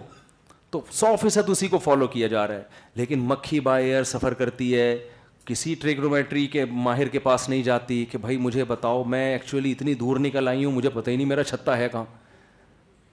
وہ تھوڑی آئے گی کہ 3 تلوار تھا پھر وہاں سے ادھر ٹن مارا، وہ ہوا میں جا رہی ہے. آپ پڑھیں سائنسدان کیا کہتے ہیں، وہ سورج کی روشنی سائے کو پورا کیلکولیٹ کرتی ہے. جب میں اڑی تھی تو سایہ ایسے تھا، اس زاویے پر تھا، جب میں یہاں آئی ہوں تو سایہ ایسے ہو گیا، اس کا مطلب میں نے اتنی ڈگری پہ اتنے کلومیٹر سفر کیا ہے. ایسی کیلکولیشن اس چھوٹے سے دماغ میں ڈال دی ہے، جس کو قرآن نے اپنے الفاظ میں کہا فَاسْلُكِي سُبُلَ رَبِّكِ ذُلُولًا، تیرے لیے تیرے رب نے واپسی کے راستے مسخر کر دیے ہیں، وہ تجھے بھولنے نہیں دے گا. تو یہ میرے بھائی یہ خود بخود بولو نا نہیں ہو سکتا. تو یہ بہت آسان ہے.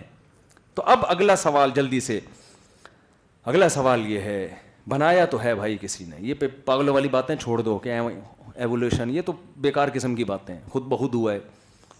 وہ یہ لوگ یہ بھی کہتے ہیں دیکھو آپ جس ماحول میں جاتے ہیں اسی ماحول کے لحاظ سے ایڈجسٹ ہو جاتے ہیں، اس کا مطلب ایوالو ہو رہی ہے آپ کی باڈی. ابے ایوالو تو ہو رہی ہے، اتنا تو ہم بھی مانتے ہیں، اتنی کہ ناک کان آنکھ دل دماغ جگر اگائے اس کے اندر ہے بھائی. اتنی کہاں سے پھر پیدا ہو رہے ہیں؟ تو مرد پیدا ہو رہا ہے، عورت پیدا ہو رہی ہے، وہ الگ جنس ہے، یہ الگ جنس. تو فطرت نے اپنے آپ کو اتنا منظم کر دیا کہ پانی سے کبھی مرد پیدا ہو رہا ہے کبھی عورت، اور دونوں کے ملاپ سے پھر نسل چل رہی ہے. یہ نہیں ہو سکتا بھائی. تو خیر کسی نے بنایا ہے. اس سوال میں آپ سائنسدانوں کو اپنا باپ نہیں بنا سکتے، یہ ان کے پاس اس کا جواب نہیں ہے. دوسری بات، بنانے والے نے کیوں بنایا، اس کا جواب بنانے والے کے علاوہ کوئی بھی نہیں دے گا. ہمارے سابق وزیر اعظم نے کہا تھا مجھے کیوں نکالا، تو یہ ہم سے نہیں پوچھا تھا، یہ کس سے پوچھا تھا؟ جنہوں نے نکالا ہے. اب ہم نے اس کا جواب اس لیے نہیں دیا بھائی جنہوں نے نکالا ہے ان سے پوچھو. یہی ہے نا، لاجک کی بات ہے بھائی. جو کام کرتا ہے اس سے پوچھا جائے گا. آپ بچوں کو صبح شام ڈانٹتے ہو، بیٹا یہ گلاس یہاں کیوں رکھا ہے؟ تو بچے کہتے ہیں ابو میں نے نہیں رکھا، یہ آپ ہی نے رکھا ہے، یہ باجی نے رکھا ہے. یہ کہہ رہے ہوتے ہیں نا بچے، بھائی یہ برتن کس نے توڑا، یہ کیوں توڑا؟ تو بچہ فوراً کیا کہتا ہے؟ میں نے نہیں توڑا. تو جو کام کرتا ہے، جب ہی وہ موٹے آدمی کو لوگ کندھا نہیں دے رہے تھے نا کہ ہم نے تھوڑی مارا ہے صحیح ہے نا، اسی وجہ سے تو کہہ رہے تھے کہ بھائی ہم نے مارا ہی نہیں، ہم ذمہ دار تھوڑی ہیں. تو یہ جو سائنسدان ہے نا، ان کو ہم باپ نہیں بنا سکتے. اس سوال کے جواب میں کہ ہمیں کیوں بنایا گیا، اس میں جو موٹیویشنل اسپیکرز ہیں آپ ان کو بالکل بھی اس سوال کے جواب میں لفٹ نہ کرائیں. ان کے باپ کے پاس بھی اس کا جواب نہیں ہے. وہ آپ کو یہ بتا سکتے ہیں آپ کا بزنس میں آپ کیسے کامیاب ہو سکتے ہو، آپ اچھے سائنٹسٹ کیسے بن سکتے ہو، آپ معاشرے میں کارآمد فرد کیسے بن سکتے ہو، آپ کی صحت کیسے اچھی ہو سکتی ہے. ان کے پاس انتہائی اہم ترین سوال کہ ہمیں بھیجا کیوں گیا ہے، ہمیں پیدا کیوں کیا ہے، اس سوال کا جواب موٹیویشنل اسپیکر کے پاس نہیں ہے. اور میں سمجھتا ہوں میرے اور آپ کے لیے سب سے اہم ترین سوال یہ کہ ہمیں کیوں پیدا کیا گیا. ایک مثال سے بات سمجھاتا ہوں میں. دیکھو آپ کو کمپنی نے بھیجا کسی پروجیکٹ کے لیے، ٹھیک ہے نا، کمپنیاں بھیجتی ہیں نا کہ یار ٹھیکیداروں کو بھیج دیا کہ یار انجینئر کو بھیج دیا وہاں ہم نے ایک بلڈنگ بنانی ہے. آپ گئے وہاں پہ، اس میں آپ کی کچھ ضرورتیں بھی ہیں، کمپنی کھانے کا بھی انتظام کرے گی، رہائش کا بھی انتظام کرے گی، بیمار ہو گئے تو ڈاکٹروں پورا پینل جاتا ہے نا ساتھ میں. اب آپ جب وہاں پہنچے، سمجھ لیں کہ ساؤتھ افریقہ کے جنگلوں میں بھیج دیا آپ کو کمپنی نے کہ یار ہم نے کوئی نیا پروجیکٹ وہاں شروع کر رہے ہیں، بس افریقہ کے جنگلوں میں ہم کوئی کاکڑ دنہ کر رہے ہیں. ہم نا وہاں پہ کاکڑ دنہ سمجھتے ہیں؟ کاکڑ دنہ یہ ہوتا ہے قوالی جب شروع ہوتی ہے نا تو شروع میں آرام آرام سے چلتی ہے وہ، شروع میں آرام آرام سے, پھر ایک دم جوش آ کے کاکڑ دینا اس طرح کی آواز آتی ہے. تو یہ جب ایک دم سے کچھ ہوتا ہے نا, مزہ ہی آ جائے طبیعت, اس کو کہتے ہیں کاکڑ دینا.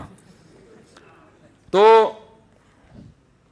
یعنی ہم جنگل میں منگل کرنا چاہتے ہیں. کوئی افریقہ کے جنگل میں ایسا کوئی بلڈنگ بنے, کوئی ایسا پروجیکٹ بنے, ایک بالکل شیر گیدڑ لومڑیاں دائیں بائیں, اور آپ کا ایک خوبصورت سا ہوٹل ہو وہاں پہ. جنگل میں کیا ہو جائے گا, یعنی لوگ تو مالدار جو پیسہ ہے وہ تو چاہتے ہیں نا ایسی جگہ جا کے رہو جو بالکل ہی یونیک قسم کی جگہ ہو. اب آپ گئے, آپ بھی اس میں تھے, پروجیکٹ دیا کمپنی نے, تو اب ظاہر ہے کمپنی جب جنگل میں بھیج رہی ہے تو کھانے پینے کا بھی انتظام ہوگا بھائی. کسی کو بیمار ہو گیا تو ڈاکٹروں کا پینل بھی جا رہا ہے. تو اب آپ کو گاڑیاں بھی دی وہاں پہ, ہر طرح کی سہولتیں آپ کو دے دی وہاں پہ. آپ کو آرگینک غذا ملے تو گائے بھینسیں بھی دے دی انہوں نے, یار وہیں دودھ نکال کے پیو, وہاں آپ کون خرید کے لے کر آئے گا ہے بھائی. بھیڑ بکریاں بھی دے دی کہ کاٹ کے وہیں گوشت کھاؤ. سارے انتظامات جو ایک مناسب لائف کے لیے ضروری ہیں کمپنی نے آپ کے لیے مہیا کر دی. اب آپ جب وہاں گئے, آپ تھے فار ایگزامپل مینیجر تھے, آپ کا کام تھا مزدوروں کو جمع کرنا اور انجینئروں کو جمع کر کے نقشہ بنوانا. آپ نے کیا کیا, آپ نے وہاں جا کے آپ نے کہا کمپنی نے بڑی زبردست سہولت دی ہے یار, مجھے صبح ناشتے میں پراٹھے بھی ملتے ہیں اور 2 انڈے کی سہولت بھی اور ڈبل روٹی کی سہولت بھی ہے. ایسا کرو آج ناشتے میں بریڈ لے آؤ, پراٹھے کل کھاؤں گا میں. دوپہر لنچ میں آپ نے کہا آج بریانی تھی, پلاؤ کھائیں کہ بریانی کھائیں. آپ کا آئیڈیا کہ یار کل بریانی کھائیے, آج کیا چلے گی, پلاؤ. رات ڈنر میں کیا کرنا ہے, شام کو چائے سموسے کا انتظام. صبح آپ جاگنگ کر رہے ہیں تو یار تھوڑا میں ایسا نہ ہو پراٹھے کھا کے یہیں پھٹ پھٹا کے ختم ہو جاؤں. صبح جاگنگ شروع کر دی. اب کیا ہو رہا ہے کہ آپ بہترین لطف اندوز, پھر آپ موٹیویشنل اسپیکرس کو سن رہے ہیں کہ لائف کو کیسے ہم بہتر سے بہتر بنا سکتے ہیں. وہ آپ کو بتا رہا ہے کہ جی صحت کے حوالے سے آپ روزانہ 25-30 ڈنٹ پیلا کریں. آپ 7 کامیاب لوگوں کی علامتیں, کوئی کتاب آپ کو 7 ہیبٹس آف سکسیزفل پرسن, وہ آپ لے کر گئے تھے. 7 کامیاب ترین لوگوں کی 7 علامتیں کہ وہ کیسے اچھی لائف گزارتے ہیں.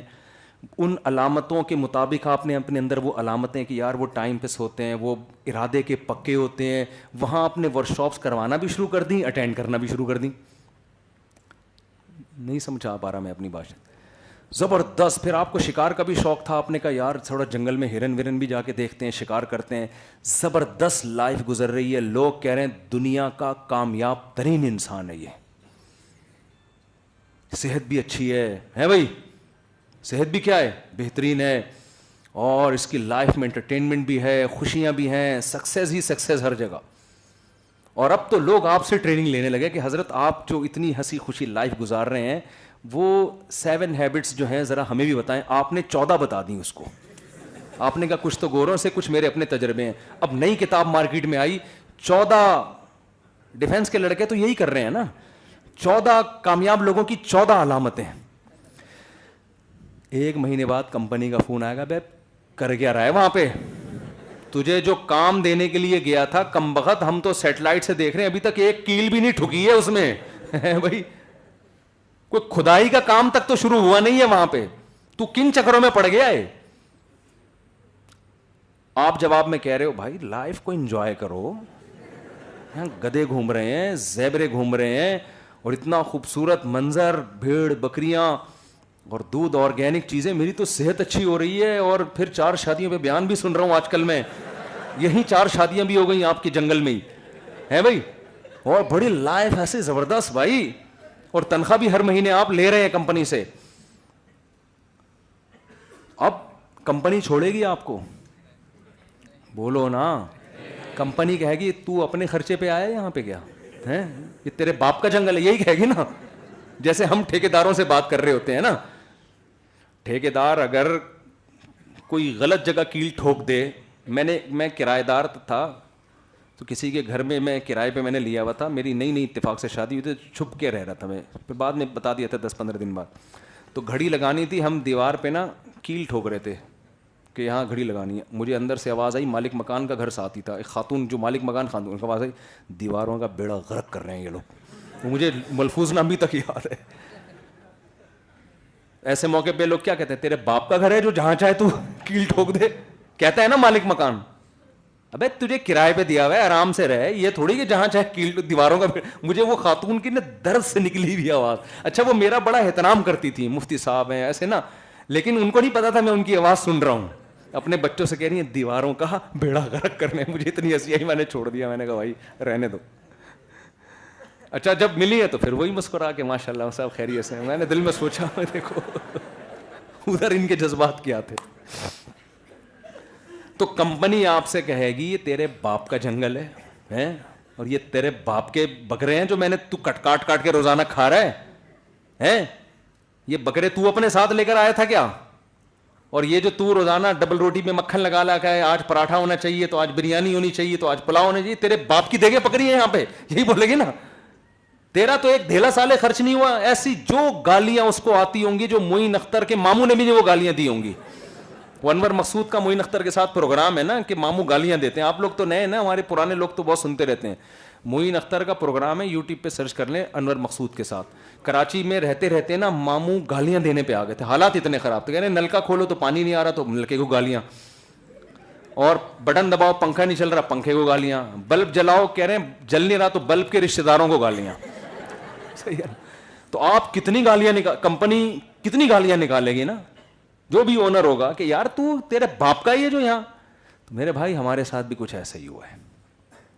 جب کسی نے بنایا ہے ہمیں, ہم خود نہیں بنے ہیں, اور یہ سارے جانور گائے جس کی میں نے مثال دی, سوکھا چارہ کھلا کے دودھ پیدا ہو رہا ہے, شہد کی مکھی شہد بنا رہی ہے, ایک ایک چیز کو اٹھا, کیا سسٹم ہے, خربوزے کا بیج زمین میں ڈالا, ایسے سافٹ ویئر انسٹال ہو گئے, کونپلیں نکلی, پودا نکلا, بیل نکلی, پھر اس میں پھول پیدا ہوئے, پھولوں نے تتلیوں کیڑوں مکوڑوں کو اٹریکٹ کیا اپنی طرف, ایک پورا سسٹم ہے, اور اس سے نرمادہ پھولوں کا ملاپ ہوا, اس سے پھر پھل پیدا ہوا, وہ بڑا ہوا, پھر خربوزہ بن گیا, پھر کاٹا تو اس میں وہی بیج جو آپ نے زمین میں دفن کیا تھا.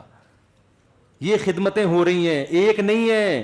قرآن کہتا ہے اخرجنا بھی ازواجا من نبات شتى, لاکھوں قسم کے نباتات, پھل پھول بیل سبزیاں اناج غلہ, اتنی چیزیں, ان میں سے ما کان لکم ان تنبتوا شجرہا, قرآن کہتا ہے ایک چیز بھی تم نے نہیں ایجاد کی ہے اس میں سے, یہ سب ہم نے کیا تمہارے لیے. اور آپ اس لائف میں آنے کے بعد پیدا ہوئے, خدا نے ماں کی چھاتیوں میں دودھ کے 2 چشمے جاری کر دیے. کمال ہے, پہلے ماں روٹی کھاتی ہے, اس روٹی سے بچے کی آنکھ ناک کان بن رہا ہے. ادھر بچہ پیدا ہوا, اندر کا سارا سسٹم چینج, حالانکہ وہی ماں ہے, پہلے تو دودھ نہیں بن رہا تھا.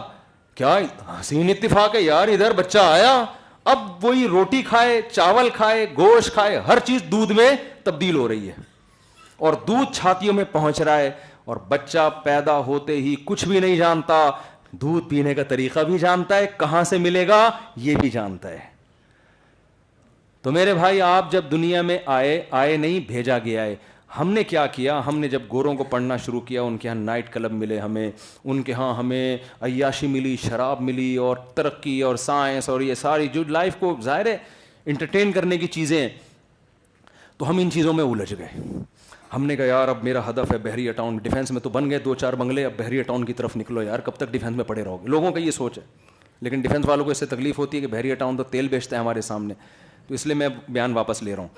ایسا نہ ہو کہ سیاسی سطح پہ ڈیفینس کی قیمتیں گر جائیں یار. کچھ آج کل میرے بیان کرنے سے پہلے وہ ہر آدمی اپنے مطلب میں استعمال کر رہا ہوتا ہے, ہر آدمی نا, تو وہ ایک دم قیمتیں نہ نیچے آ جائیں کہ ابے وہ بحریہ ٹاؤن والوں پر ڈیفینس والے مر رہے ہیں, تو وہ ڈیفینس والے مجھ پہ غصہ ہو جائیں گے, تم نے ہماری پلاٹوں کی قیمتیں 2% کی کر دی یار.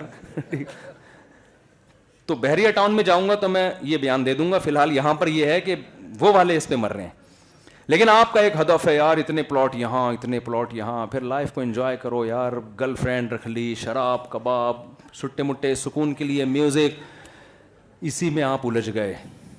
تو اللہ یہ کہنے میں بجا ہے کہ یہ تیرے باپ کی زمین ہے بھائی, ہے یہ تمہارے, ما کان لکم ان تنبتوا شجرہا, یہ درخت تم نے اپنے ہاتھوں سے یہ بیجوں میں یہ سافٹ ویئر انسٹال کیے ہیں, یہ آسمان سے بارشیں. یہ سوال کیا جا سکتا ہے نا, تمہارا باپ برساتا ہے, معذرت کے ساتھ تھوڑی ابیوزو لینگویج, لیکن اس کے بغیر بات سمجھ میں آئے گی نہیں. ابے تبے جب تک نہیں کرو میرے بھائی بات سمجھ میں نہیں آتی. آپ کسی سے قرضہ مانگنے جاؤ تو کیا خیال ہے, آپ ایسے ہوتا ہے کہ آپ نے ایکچولی میرے 1 کروڑ روپے لیے تھے اور پہلی تاریخ کا کہا تھا, تو کائنڈلی اگر وہ دے دیں گے تو آپ کی بڑی نوازش ہوگی, مل جائے گا.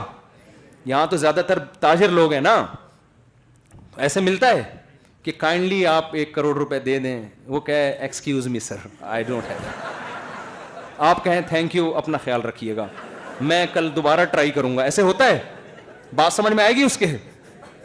آپ جب جاتے ہو نا, تو ہم نے تو دیکھا ہے لوگوں کو قرضہ کیسے نکلوا رہے ہوتے ہیں, سنا رہے ہوتے ہیں, اس کو گالیاں دے رہے ہوتے ہیں, اور کیسی کیسی گالیاں دے رہے ہوتے ہیں وہ آپ معین اختر سے پوچھ لیے گا مرحوم رحمۃ اللہ علیہ سے.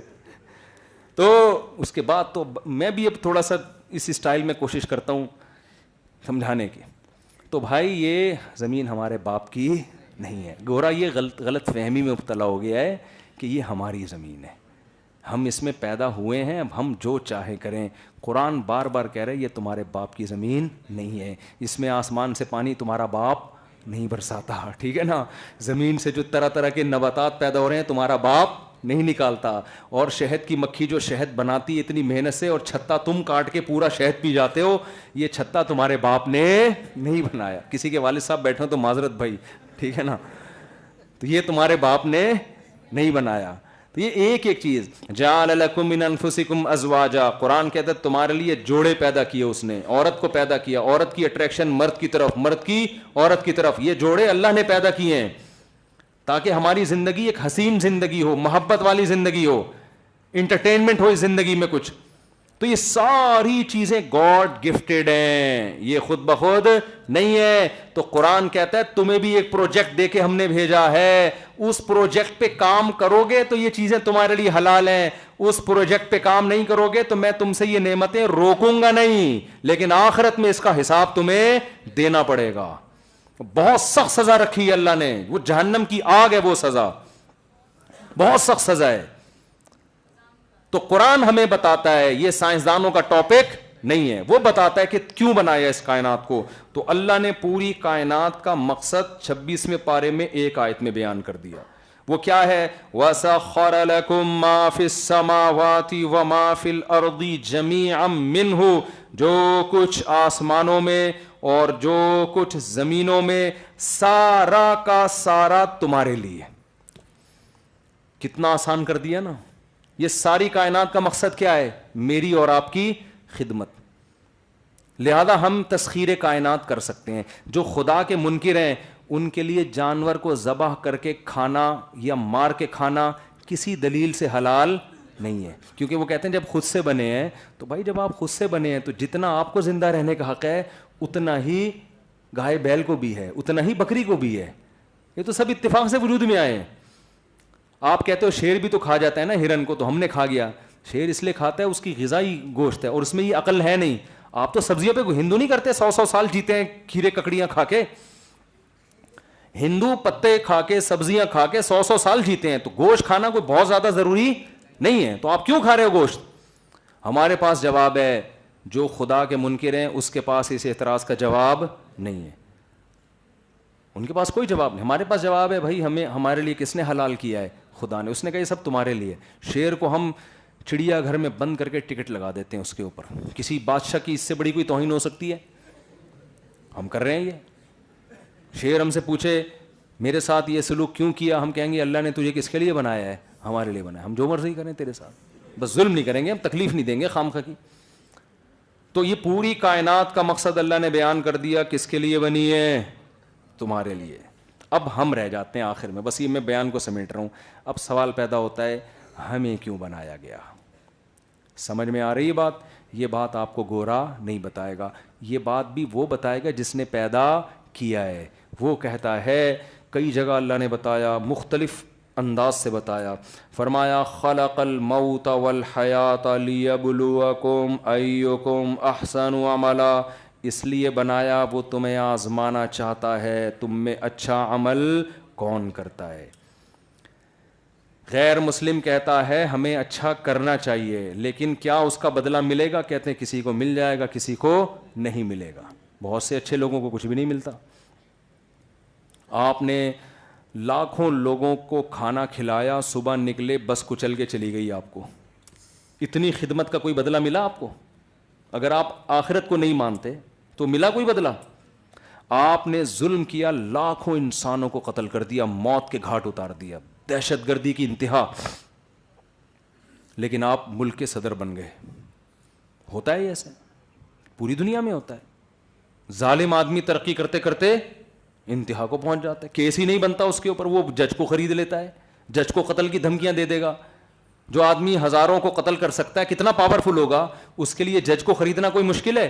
جج اگر بکے گا نہیں تو قتل کی دھمکی دے دے اس کو, جج جان چھڑائے گا یار کہ بھائی مجھے بھی مار دے گا یہ, 100 آدمی تو پہلے ہو گئے, 101 میں ہو جاؤں گا. تو دنیا میں انصاف کا ملنا ناممکن. یہ جو انگریز کہتے ہیں نا 7 لوگوں کی کامیاب لوگوں کی علامتیں, یہ وہ ہوتے ہیں جن میں یہ 7 ہیبٹ تھیں, اتفاق سے کامیاب ہو گئے. ورنہ ایسے کروڑوں ہیں جن میں 7 کے بجائے 14 تھیں, پھر بھی کیا ہو گئے, ناکام ہو گئے. وہ سمجھ رہے ہیں نا, وہ کیا ہو گئے, انہوں نے شروع سے ایکسرسائز کی, ہم یہ کریں گے اور یوں کریں گے. ہمارے بچپن میں ایک ڈرامہ آتا تھا کہ ایک بچے کو پائلٹ بننے کا شوق تھا, اس نے بڑی محنت کی اور بچپن سے نا پائلٹ کے حساب سے اپنی ورزش بھی ایجوکیشن بھی ہوتے ہوتے اس کا پہلا دن تھا سلیکشن کے لیے, سلیکشن ہو گئی, آج فلائی کرنا ہے, جا رہا ہے. ڈرامے میں دکھایا گیا تھا, بچپن کی بات ہے, پاؤں پھسلا کیلے کے چھلکے پہ اور فٹ پاتھ پہ ہڈی پہ گرائے اور پاؤں کی ہڈی ٹوٹ گئی اور ریجیکٹ. ڈرامے میں تو یہ دکھایا گیا تھا کہ آپ کی ذرا سی غلطی سے سامنے والے کا پوری زندگی کا مستقبل تباہ. لیکن اس سے بڑا سبق پتہ ہے کیا ملتا ہے؟ اس سے بڑا سبق یہ ملتا ہے کہ آپ جس چیز کو ہدف بنا رہے ہو میرے بھائی, پائلٹ ضرور بنو, مگر یہ ہدف بنانے کے قابل نہیں ہے. عین ممکن ہے جس دن فلائی کرنا ہو کوئی مسئلہ ہو جائے آپ کے ساتھ, وہاں تو کیلے کا چھلکا آ گیا, کوئی ٹرک بھی تو مار کے جا سکتا ہے, کورونا بھی تو ہو سکتا ہے, آپ کو قدرتی حادثہ بھی تو ہو سکتا ہے.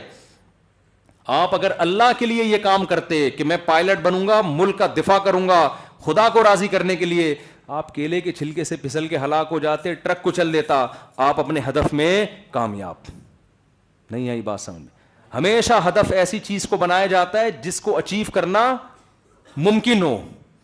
دنیا ایسی چیز نہیں ہے جس کو آپ, ایسا گول ہے ہی نہیں جس کو آپ حاصل کر سکتے ہو. وجہ اس کی ہے کہ حاصل کرنے کے بعد بھی موت ہے. مائیکل جیکسن نے دنیا کا سب سے بڑا ڈانسر بننے کو ہدف بنایا, اور 50 سال کی عمر میں جب اپنی ترقی اور شہرت کی انتہا کو پہنچا, رات کو سویا, صبح پولیس بھی اس کو نہیں اٹھا سکی. آئی بات سنیں, اگر پاکستان سے پولیس بھی جاتی نا اس کو اٹھانے کے لیے کہ بھائی اڑ جا, کئی گھنٹے سے ہم دیکھ رہے ہیں تو لیٹا ہوا ہے, وہ پھر بھی نہیں اٹھتا, مر گیا. تو یار ہم تو دنیا کے کامیاب لوگوں کو دیکھ رہے ہیں, اس میں تو مائیکل جیکسن میں 7 کے بجائے میرا خیال ہے 700 علامتیں تھیں کامیاب آدمی. جتنا کامیاب بننے کے لیے ایک انسان میں ہوتی ہے نا اسٹرگل, محنت اور بہت ساری, وہ ساری اس میں تھی. صحت کا بھی بے انتہا خیال. مگر ایسا انا للہ ہوا ہے کہ دنیا میں عام طور پر ایسا ہوتا ہے نہیں. موت تھوڑا موقع دیتی ہے, تھوڑا کھانس لے, چیک تو کرنے دے. سویا ہے, ڈاکٹروں نے کہا بھائی صبح ہو گئی ہے اڑ جاؤ, وہ ہمیشہ کے لیے سو گیا. تو یہ کیا ہدف ہے یار یہ؟ تو میں عرض کر رہا ہوں کہ دیکھو اللہ نے ہمیں ہدف بتایا کہ میں نے کیوں پیدا کیا, تاکہ تم میں اچھا عمل کون کرتا ہے, میں یہ دیکھنا ہے. بالکل اب آخری بات, سچی مچی کی آخری, آپ کہہ رہے ہیں آخری کر کے نا کھینچ رہے ہیں, سچی مچی کی آخری بات یہ کہ یہ ثابت ہو گیا ہمیں کیوں بنایا گیا ہے, آزمائش ہے. اگر ہم یہاں ایک انسان کو بھی قتل کرتے ہیں تو قرآن کہہ رہا ہے تم نے دنیا میں ہزاروں انسان کے قاتلوں کو پنپتے ہوئے دیکھا ہے, ان سے دھوکہ مت کھاؤ. میں نے تمہیں اچھے عمل کے لیے پیدا کیا, جو برا کرے گا اس کو سزا ملے گی. قاتل کو دنیا میں اصل سزا نہیں ملتی. قرآن کہتا ہے قاتل کی اصل سزا آخرت میں ہے. وہ اصل سزا ہے کیا؟ من یقتل, وہ کیا ہے, متعمدن فجزاؤہ جہنم, آگ میں ڈالے گا اللہ اس کو, خالدن فیہا وغضب اللہ علیہ, اللہ کا غضب ہوگا اس کے اوپر. تو اصل سزا بھی آخرت میں, اصل جزا بھی آخرت. اب اللہ نے ہمیں کہا کہ عمل کیا کرنا ہے, اچھا.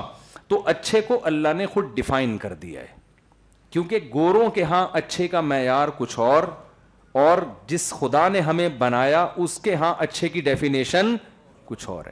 گوروں کے ہاں برے کی ڈیفینیشن کچھ اور, جس خدا نے بنایا اس کے ہاں برے کی ڈیفینیشن کچھ اور ہے. تو کہتے ہیں میرے معیار پہ اچھے بنو گے تو میں اچھا کہوں گا, میرے معیار پہ برے بنو گے تو میں کیا کہوں گا, برا.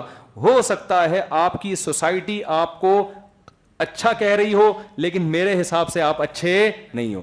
مثال کے طور پر 2-4 مثالیں دیتا ہوں بس میں. جو شرک کرتا ہے اللہ کے سوا کسی کو پکارتا ہے، معاشرے کا کتنا ہی کارآمد فرد کیوں نہ ہو، میری اور آپ کی نظر میں بہت اچھا، اللہ کی نظر میں بالکل بھی اچھا نہیں ہے۔ اللہ کہتا ہے جس نے شرک کیا نا، شرک کیا، اللہ کے سوا کسی کو پکارا، بنایا میں نے، تو مانگ اپنے جیسوں سے رہے، تو اللہ کہتا ہے میرے ہاں اس کے لیے کوئی کچھ بھی نہیں ہے، میں آخرت میں کہہ دوں گا جن کو پکارتا تھا انہی سے جا کے مانگ اب تو، حالانکہ ہماری نظر میں بہت اچھا ہے وہ۔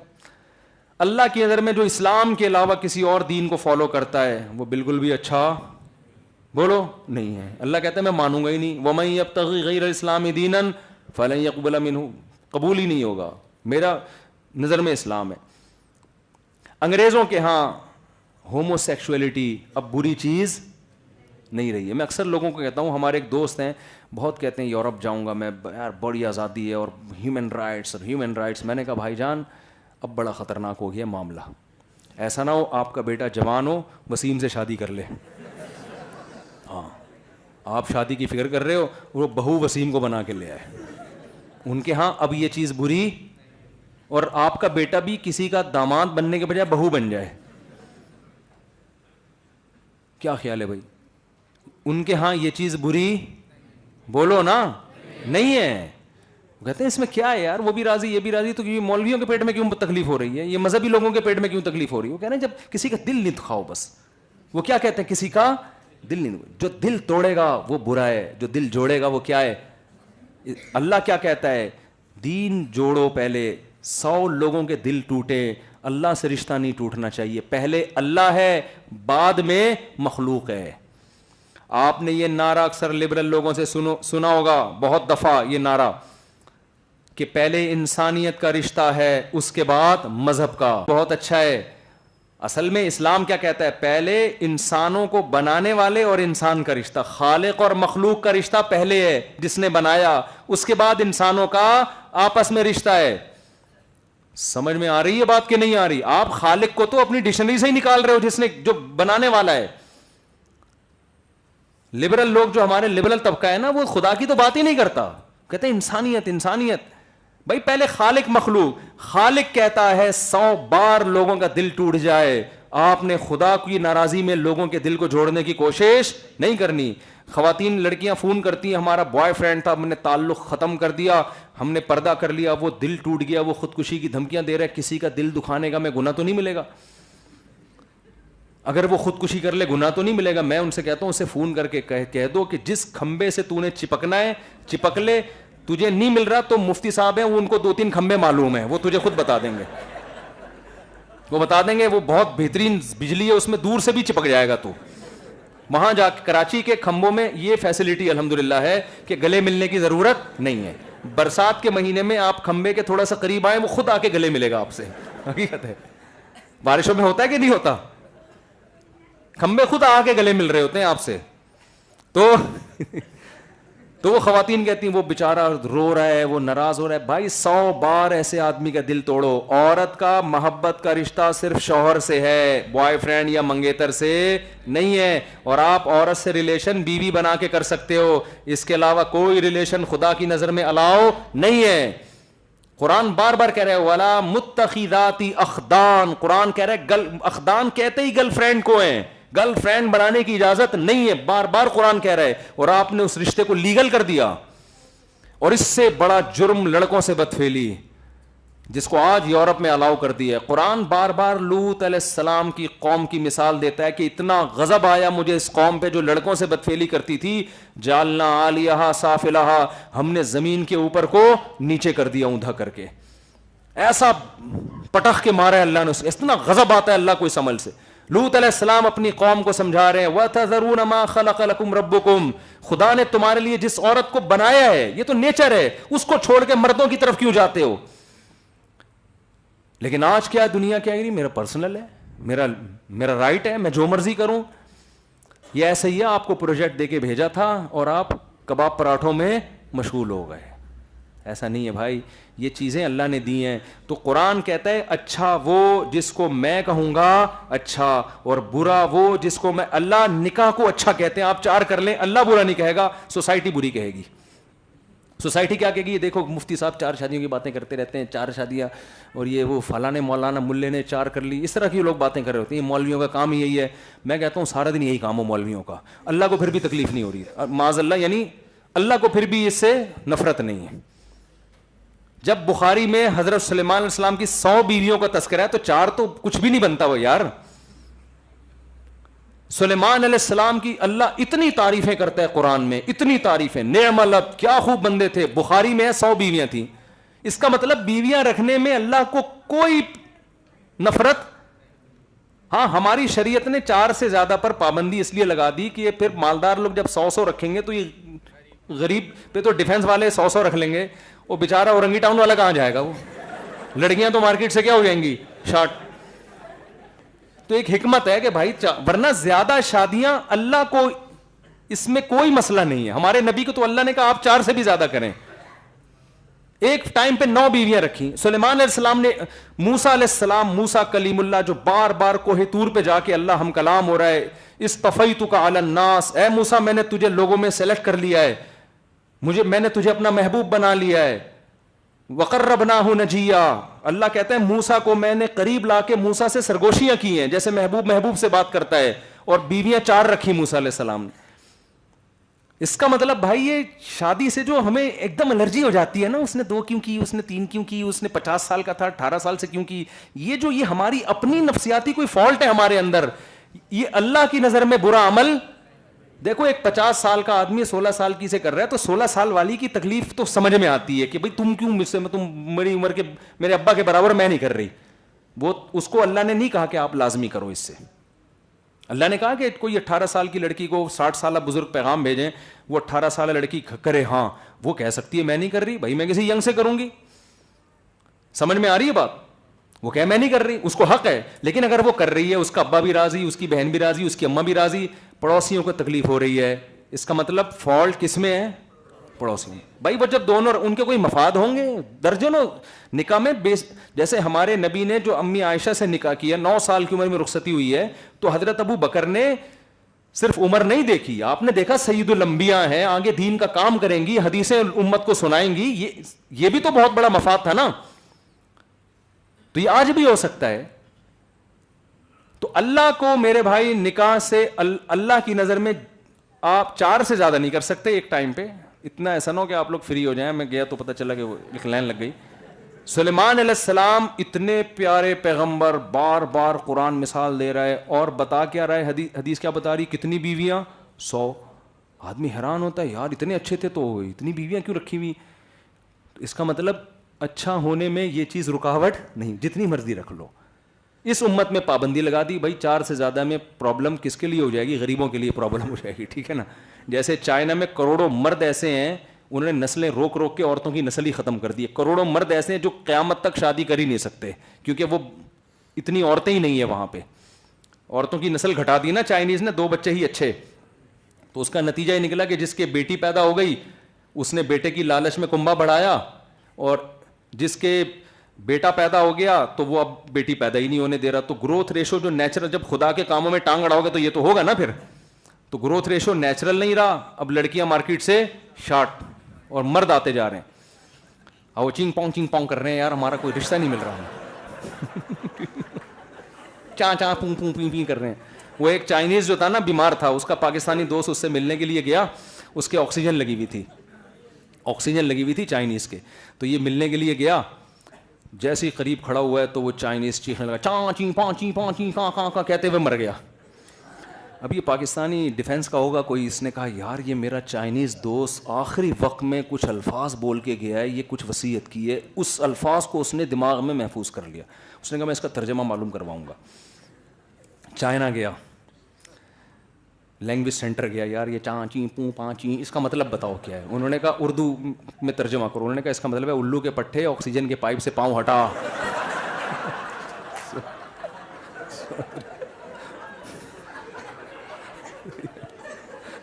آکسیجن کے پائپ پہ پاؤں رکھ کے کھڑا ہوا, دم گھٹ رہا تھا اس کا.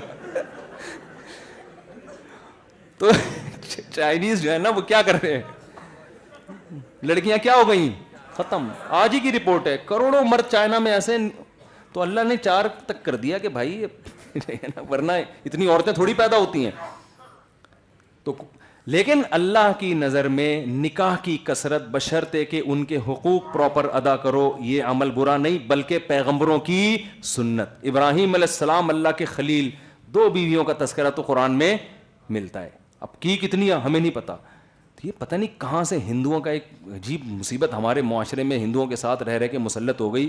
نہ اس کا عورت کو فائدہ نہ مرد کو فائدہ. پراٹھے پھوڑ رہے ہیں, صبح شام کھا رہے ہیں, جب وہ اتنی انرجی کو یوٹیلائز کہاں کرے گا, وہ حرام کاریوں میں لگتا ہے. پھر حقیقت ہے نا, وہ حرام کاریوں میں. اور پھر عورت کا بھی نقصان ہے, عورتوں کو مردوں کے رشتے نہیں مل رہے. ایک اچھے مرد پر عورت قابض ہو جاتی ہے, وہ کروڑوں روپے ایک عورت کو کھلا رہا ہے جس میں وہ 4 کو کھلا سکتا ہے غریب عورتوں کو. اسی کے پڑوس میں خاتون, بلکہ اسی کی بھابھی ہوگی, وہ شوہر مر گیا, بھائی مر گیا, وہ بھابھی ساری زندگی جوانی کی برباد کر کے گزار دے گی اور اس کو شوہر نام کی چیز نہیں مل رہی. تو ایسا یہ ہندوؤں کی اسلام تھوڑی, اسلام تو دین فطرت ہے. وہ ایسی الٹی بات کیوں کہہ سکتا ہے آپ کو؟ نہ یہ میڈیکلی کسی لحاظ سے ٹھیک ہے بھائی. میڈیکل سائنس یہ کہتی ہے کہ مرد میں یہ ڈیزائرز عورت سے زیادہ ہیں. تو جب مرد میں یہ ڈیزائر, تو آپ کیسے یعنی معاشرے کو صحیح راستے پہ ڈالیں گے؟ جب ڈیزائر زیادہ ہیں تو وہ گند میں منہ مارے گا. کسی بھی لحاظ سے ٹھیک نہیں ہے یہ. عورت کو بھی نقصان. آپ کے ڈیفنس میں کتنی طلاق یافتہ بیوہ بیٹھی ہوئی ہیں کہ لوگ اگر شروع کر دیں تو دیکھو کیسے وہ خوش ہو جائیں گی. مجھے تو راستہ روک روک کے عورتیں ملی ہیں جن کی شادیاں ہوئی ہیں, کوئی دوسری بیوی بنی, تیسری. وہ کہتی ہیں آپ کے بیان سن کے میرے شوہر نے مجھ سے تیسری شادی کی ہے اور خدا کی قسم میں مایوس ہو گئی تھی کہ مجھ سے کوئی نکاح کرے گا. زنا کی طرف جا رہی تھی میں. تو اس میرے بیان سے جو میرڈ خواتین ہیں وہ تو بہت غصے ہوتی ہیں کہ آج شادیاں لے کے بیٹھا رہتا ہے. لیکن جو ان میرڈ ہے نا, جن کو نکاح کی امیدیں ختم ہو گئی, ان کو ہمارے اس بیان کی ویلیو کا پتہ ہے. وہ کہتے ہیں بار بار یہی ٹاپک. ایک خاتون میرے پاس میسج پڑے ہوئے ہیں, طلاق یافتہ خاتون نے کہا مفتی صاحب لٹھ لے کے ان کو سمجھاؤ خدا کے لیے, ہم بوڑھے ہو گئے ہیں, ہم سے کوئی نکاح کرنے کے لیے تیار نہیں ہے. تو جن پہ گزر رہی ہے ان سے پوچھو. اس لیے اسلام قانون سازی انسانوں سے پوچھ کے نہیں کرتا. اسلام قانون سازی, اب دیکھو یورپ میں شراب لیگل کیوں ہے؟ اس لیے کہ قانون پاس کرنے والے شراب پیتے ہیں. وہ کیسے انلیگل کر سکتے ہیں شراب کو بھائی؟ یہ جو ہومو سیکسولیٹی کا قانون پاس ہو گیا نا یورپ میں, اس لیے کہ بہت سے لوگ اسمبلیوں میں ایسے ہوں گے, وہ کہیں گے یار ہم اپنے خلاف کیسے. اب بتاؤ اسمبلیوں میں چور ہوں, وہ چور کا ہاتھ کاٹنے کا قانون پاس کر سکتے ہیں؟ کہیں گے یار کل ہم ہی ٹنڈے گھوم رہے ہوں گے یہاں پہ, ہے بھائی. تو اس لیے قانون کرنے کا, قانون سازی کا حق کس کے پاس ہے؟ اللہ کے پاس. اس نے قانون بنا دیا بھائی بیگم سے نہیں پوچھو دوسری کرنی ہے کہ نہیں کرنی, وہ تھوڑی کرنے دے گی. بہت سی عورتوں کا بیڑا غرق ہوگا.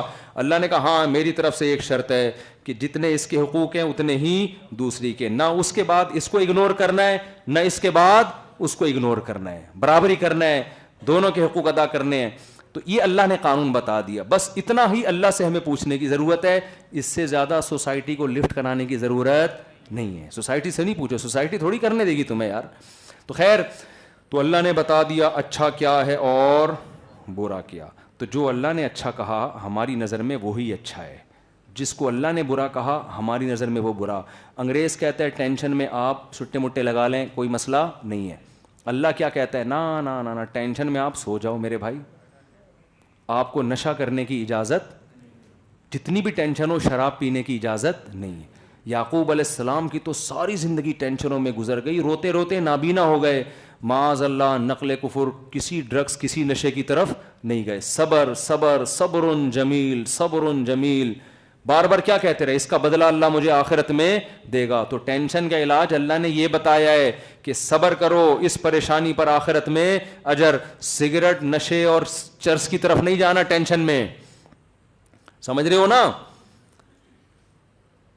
تو یہ اللہ کا قانون ہے. تو چند باتوں کا اس مقدس رات میں آپ عزم کر لو کہ اللہ نے اچھا کہا نمازی کو, بے نمازی کو اللہ نے اچھا نہیں کہا. تو آئندہ سے کیا کرنا ہے؟ نماز پابندی. اللہ نے اچھا اس کو نہیں کہا جو تجارت چھوڑ دے, نا نا نا, صحابہ میں بڑے بڑے تاجر تھے. ہاں اللہ نے کہا ہے تجارت کرو لیکن یہ تجارت تمہیں نماز سے غافل نہ کرے. نمبر 3, ایمانداری سے تجارت کرو. سود کے احکام پڑھ لو, بزنس میں ایسا نہ ہو کہ سود شامل ہونا شروع ہو جائے. قبضے سے پہلے چیزیں بیچنا اس کی حدیث میں ممانعت ہے. آج جو ڈراپ شپنگ کا بزنس ہو رہا ہے, ان میں بسا اوقات آپ چیز آگے فروخت کر چکے ہوتے ہیں, حالانکہ ابھی آپ نے خود وہ خریدی نہیں ہوتی. پہلے خود تو خریدو, قبضے میں لو, تو بیچو نہیں, بیچنے کی آفر ضرور کریں آپ. بائے ناؤ نہ لکھو, آپ نے خود نہیں خریدی تو بائے ناؤ کیسے کر رہے ہو آپ, ہم سے خریدو. آپ آفر کرو کہ ہم سے آپ خریدنے کی آفر دو, جب وہ آفر دے دے آپ چیز اٹھاؤ اور ڈیلیور کر کے اس کو بیچ دو. خود نہیں اٹھاتے, کسی سے اٹھوا لو. قبضے سے پہلے نہیں بیچ سکتے, بیچنے کی آفر کر سکتے ہیں. یہ میں نہیں, یہ مولویوں کے بنائے ہوئے احکام نہیں, اسلام کے احکام ہے. گورا ان احکام کا پابند نہیں ہے. وہ کہہ رہا ہے پیسہ کماؤ یار, بس دل نہ دکھاؤ کسی کا, جیب سے نہ نکالو. اسلام میں اور بہت ساری تجارت کے احکامات ہیں, وہ آپ کو سیکھنے پڑیں گے. تو تجارت سے منع نہیں کر رہا اسلام. نبی نے فرمایا ایماندار تاجر قیامت کے دن پیغمبروں کے ساتھ ہوگا, پیغمبروں کے ساتھ. تو اسلام آپ کو نہ تجارت سے منع کر رہا ہے, نہ کھانے پینے سے منع کر رہا ہے. اسلام کہہ رہا ہے کھانا پینا ہو, کلوا من الطیبات, پاکیزہ چیزیں کھا لو. چائنا والوں کی طرح مینڈک چھپکلیاں مت کھاؤ, کتے بلی مت کھاؤ. اور حلال بھی جانور کھانا ہے ذبح کر کے. یورپ امریکہ میں جا کے لوگوں نے حلال حرام کی تمیز ختم کر دی ہے. ذبح کر کے کھاؤ. یہودی آج تک ذبح کر کے کھا رہے ہیں. سود نہ کھاؤ. انشورنس میں ملازمت بھی جائز نہیں ہے, یہ سٹا ہے, جوا ہے. انشورنس, بیمہ پالیسی اپنے اختیار سے, یہ سب چیزیں یہ اسلام میں حرام ہے. سودی بینکوں میں جاب کرنا اسلام میں کیا ہے؟ سود کا لکھنے والے پر لعنت, لینے والے پر لعنت, دینے والے پر لعنت, گواہ بننے والے پر لعنت. کسی بھی طرح آپ کی سود میں انوالومنٹ ہو رہی ہے براہ راست, ناجائز ہے یہ, اس کو چھوڑ دو. تو یہ چند نظر کی حفاظت کرو. انٹرنیٹ پر فحش فلمیں دیکھنا یہ ہمارے رب کو پسند نہیں ہے. کسی سے گناہ ہو جائے تو اللہ کہتے ہیں استغفروا ربکم انہ کان غفارا, خدا سے ہاتھ اٹھا کے معافی مانگو. یجد اللہ غفور الرحیم, جس سے گناہ ہو گیا میرے در پہ آ کے معافی مانگے گا, اللہ کو غفور اور رحیم پائے گا. وہ اللہ مایوس نہیں کرے گا کہ تو نے پھر گناہ کر کے توبہ کر لی, اب نہیں معاف کروں گا. اللہ کہتے ہیں جب غلطی کر کے مجھ سے سوری کرے گا, اے اللہ معاف کر دے آئندہ نہیں کروں گا, تو مجھے ہمیشہ غفور اور رحیم پائے گا, معاف کرنے والا پائے گا. تو توبہ تو کرو. اگر بعض گناہ جسم کو لت پڑ جاتی ہے, چھوٹتے نہیں ہیں, آہستہ آہستہ چھوڑ دو. آؤ تو صحیح اللہ کی طرف, معافی تو مانگنا سیکھو, تعلق تو قائم کرو. ہم نے تو اپنی ڈکشنری سے اللہ کو نکال دیا ہے. تو یہ چند باتیں آپ کی خدمت میں پیش کرنی تھیں. اللہ مجھے بھی اس پر عمل کی توفیق دے, اور میرے بھائی آپ کو بھی اللہ عمل کی پر توفیق دے, عمل کی توفیق دے. اور اصل بات ہے ہم سے گناہ چھڑوا دے, حرام اور ناجائز کام اللہ ہم سے چھڑوا دے. سبحانک اللہم و بحمدک, نشہد ان لا الہ الا انت, نستغفرک و نتوب الیک.